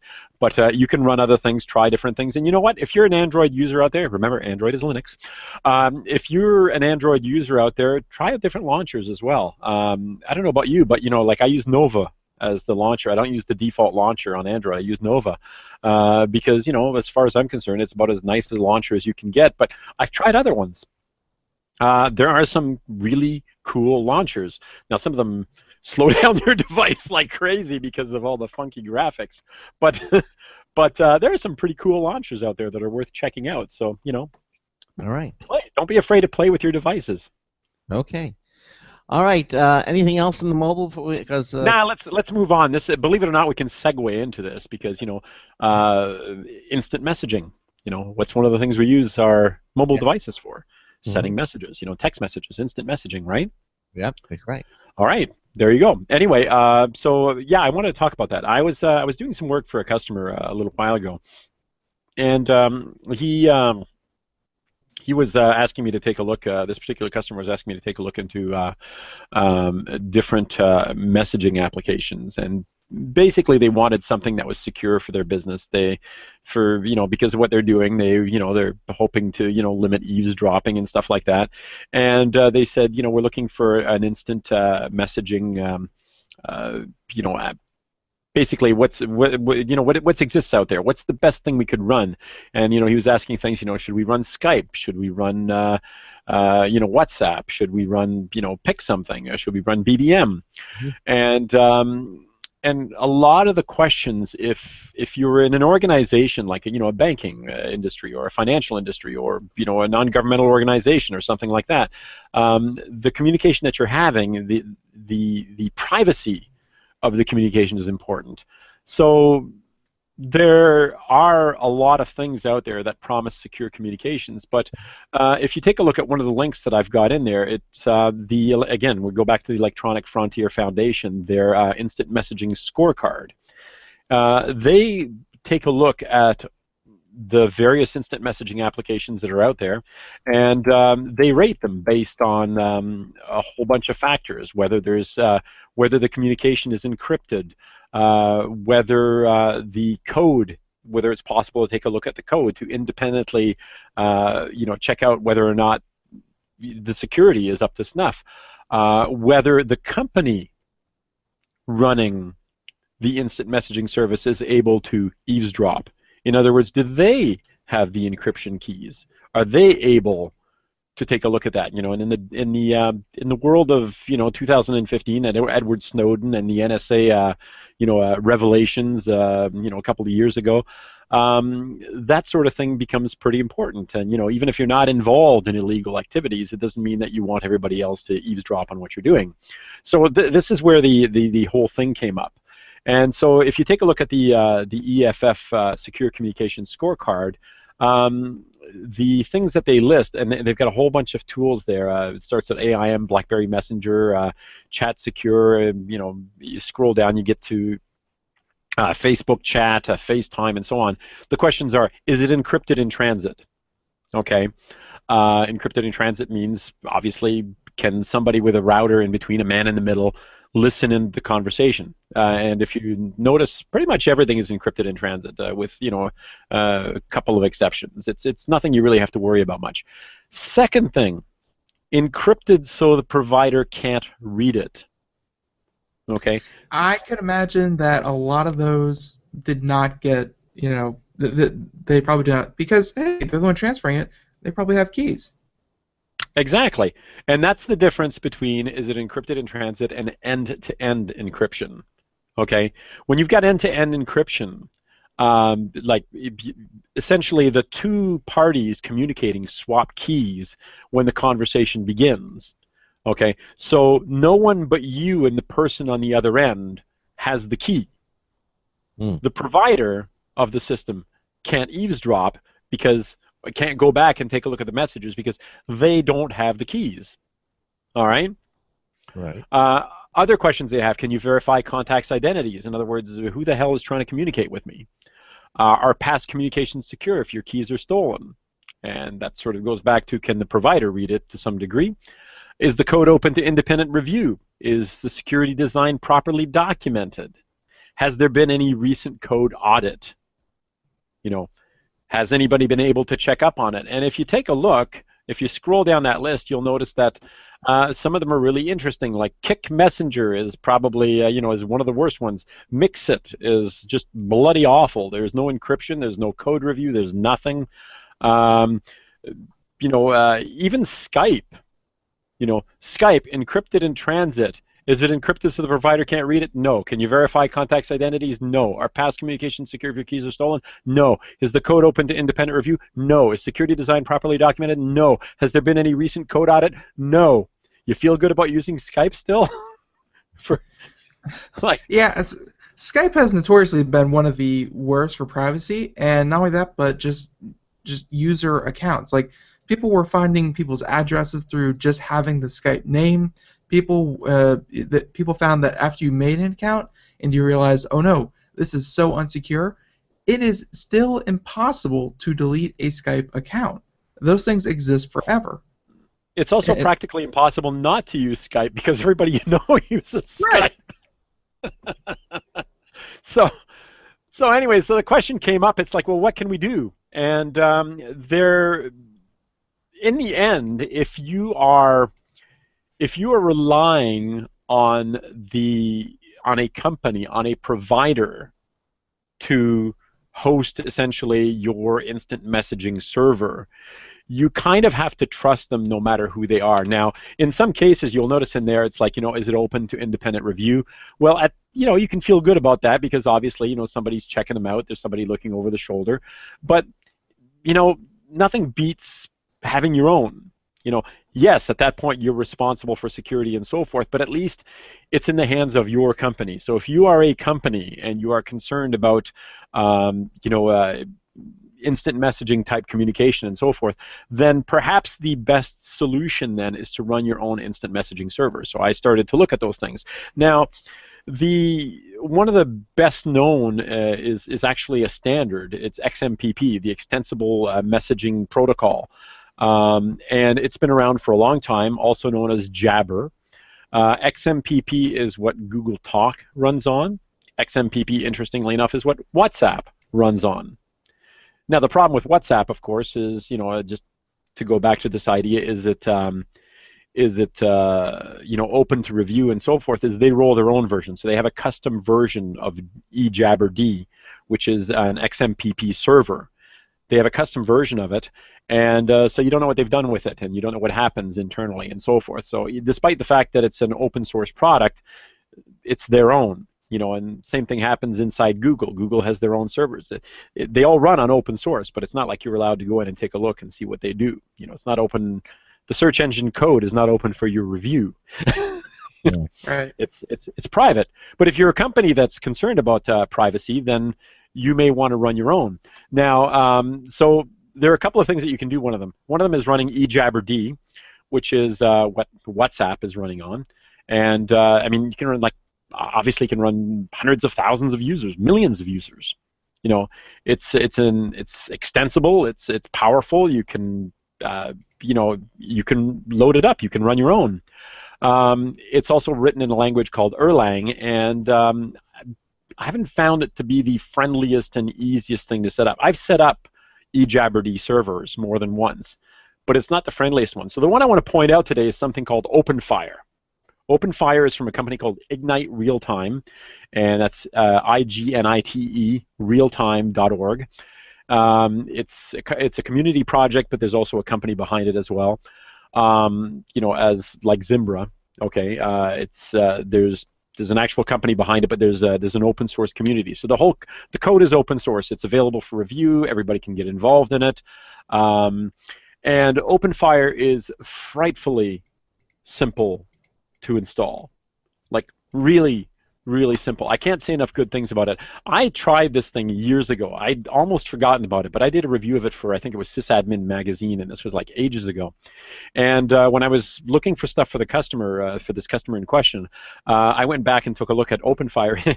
And the reason I went and took a look at it is I did a Google search, open source instant messaging servers, and one of the first things that popped up was one of the articles I'd written. It's like, oh.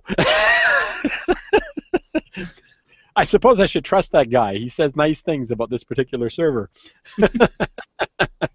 So I went back and took a look at it again because, years have passed. And when I first looked at it, it was called Wildfire. Now it's called OpenFire.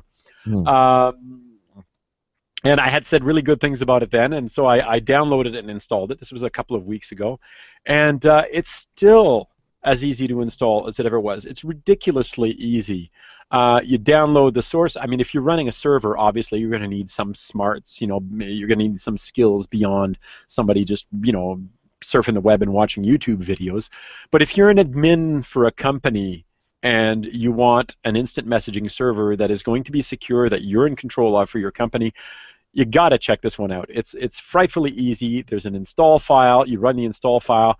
There's a web interface. You pull up the web interface, and from there you can configure all sorts of things: how users authenticate, chat rooms, what levels of security you want, whether you want it to incorporate with an existing directory. Like if you've got a, I don't know, if you've got a big email server that runs LDAP, for instance, you know, where you've got a big directory of all the users who are already in your company, and you don't want to create accounts for everybody.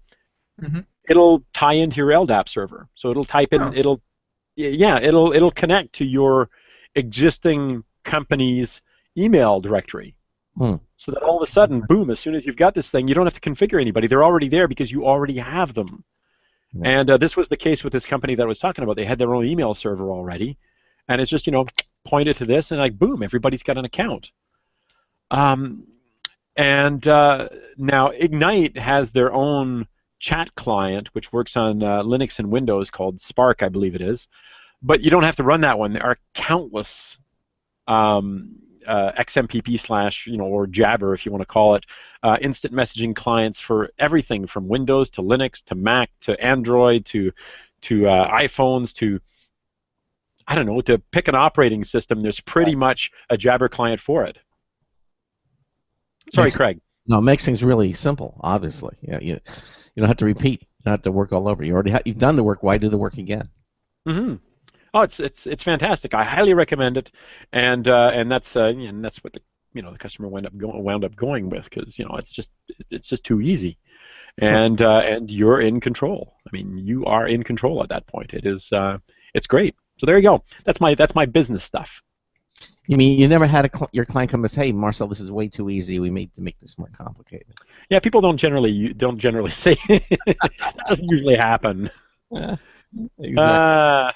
Yeah, I should learn to make it harder though, because at that point you can charge more. But well, we're almost finished here. Again, I know you wanted to mention something about movies or a TV show. It's a bad habit that we, the three of us have gotten into. We always sit there and waste part of the show talking about movies, but I just went to see Mission Impossible: Rogue Nation. Have you seen it yet? What did you think? It was great. It was. I think Craig saw it. Yeah. I think it's actually the best of the Mission Impossible movies so far.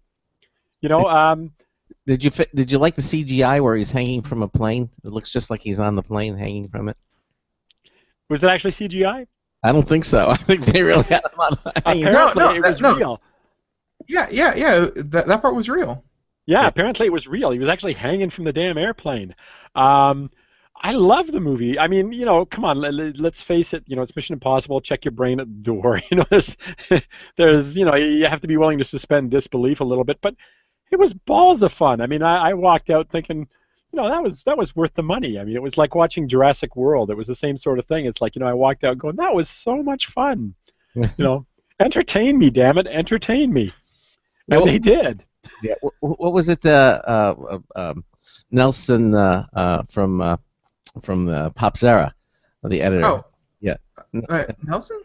No, Nelson. I mean, Nathan Evans. Nathan Evans. Thank you. Nathan Evans was saying that something was commented about Tom Cruise is one of the movie stars that was able to, to maintain his star quality and provide. Yeah, that's because the man hasn't aged in 20 years.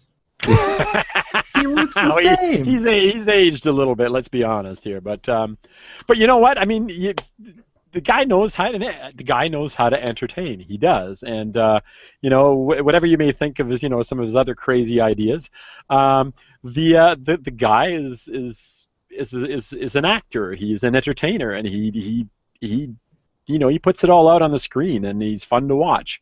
So yeah, Tom Cruise. So you recommend him, obviously, and then there's a TV show that you evidently like, Merlin. Yeah, Netflix, right? I love Netflix. I just love Netflix. It's like the greatest time waster to come along since I don't know what. But my wife went away for an overnighter with family, and so I do what I often do then. I sit there and I take a look at recommendations on Netflix that she wouldn't that she might not otherwise want to watch, or that just sound a little bit bizarre. And so this was one of the ones that Netflix said, "Oh, you'd probably like this." It says, I give you 5 stars on the likelihood that you'd like this.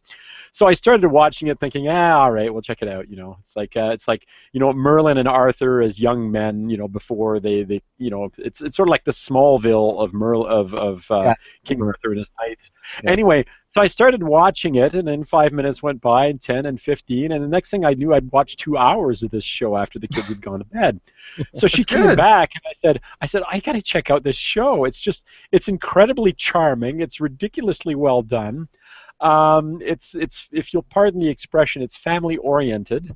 Yeah. And we're binge watching this thing. We have, in the course of a couple of weeks, managed to work our way through 2 seasons of this thing. And binge watch it. Okay, well that's cool. We're almost out of time. Listen, Marcel, 90 seconds. I want to thank you for being here with us again. It's always a pleasure having you here on the show. And well, thanks for having me. And we look forward to having you next month, same time, same station, and same bad channel. Same bad channel. So stay with us to the end. Coming up tomorrow night, Dariush Dekrashani is going to be with us. He is a CGI, a VFX supervisor and professor who teaches out in Southern California. We're going to be talking about CGI graphics and some of the new techniques that they're using that just are replacing people or actors because they're becoming so First the puppets, now the people. Where does it end? Where does it end? And then the second hour, we'll have computer and technology news, and that's, of course, brought to you by Slimware Utilities, the official optimization software of Computer America. Don't forget, tomorrow we're going to have our social media winner of the week. Make sure that you're registered on ComputerAmerica.com to win that Logitech MX2 Anywhere wireless mouse. So, again, thanks to Marcel, and we'll see you tomorrow night. So until tomorrow afternoon, this is Craig Crossman hoping that your hard disk never becomes floppy. We'll see you tomorrow afternoon. Good night, everyone. Good night. Good afternoon. 10 seconds. Aloha.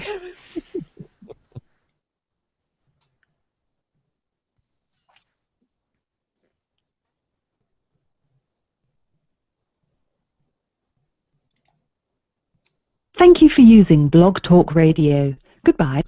Okay, everybody, again, thanks for watching. Marcel. And we're out. And we're out, and we'll see you next month. Same place. All right. All right. Bye-bye. Bye-bye, everybody. Thanks again. Cheers. Bye.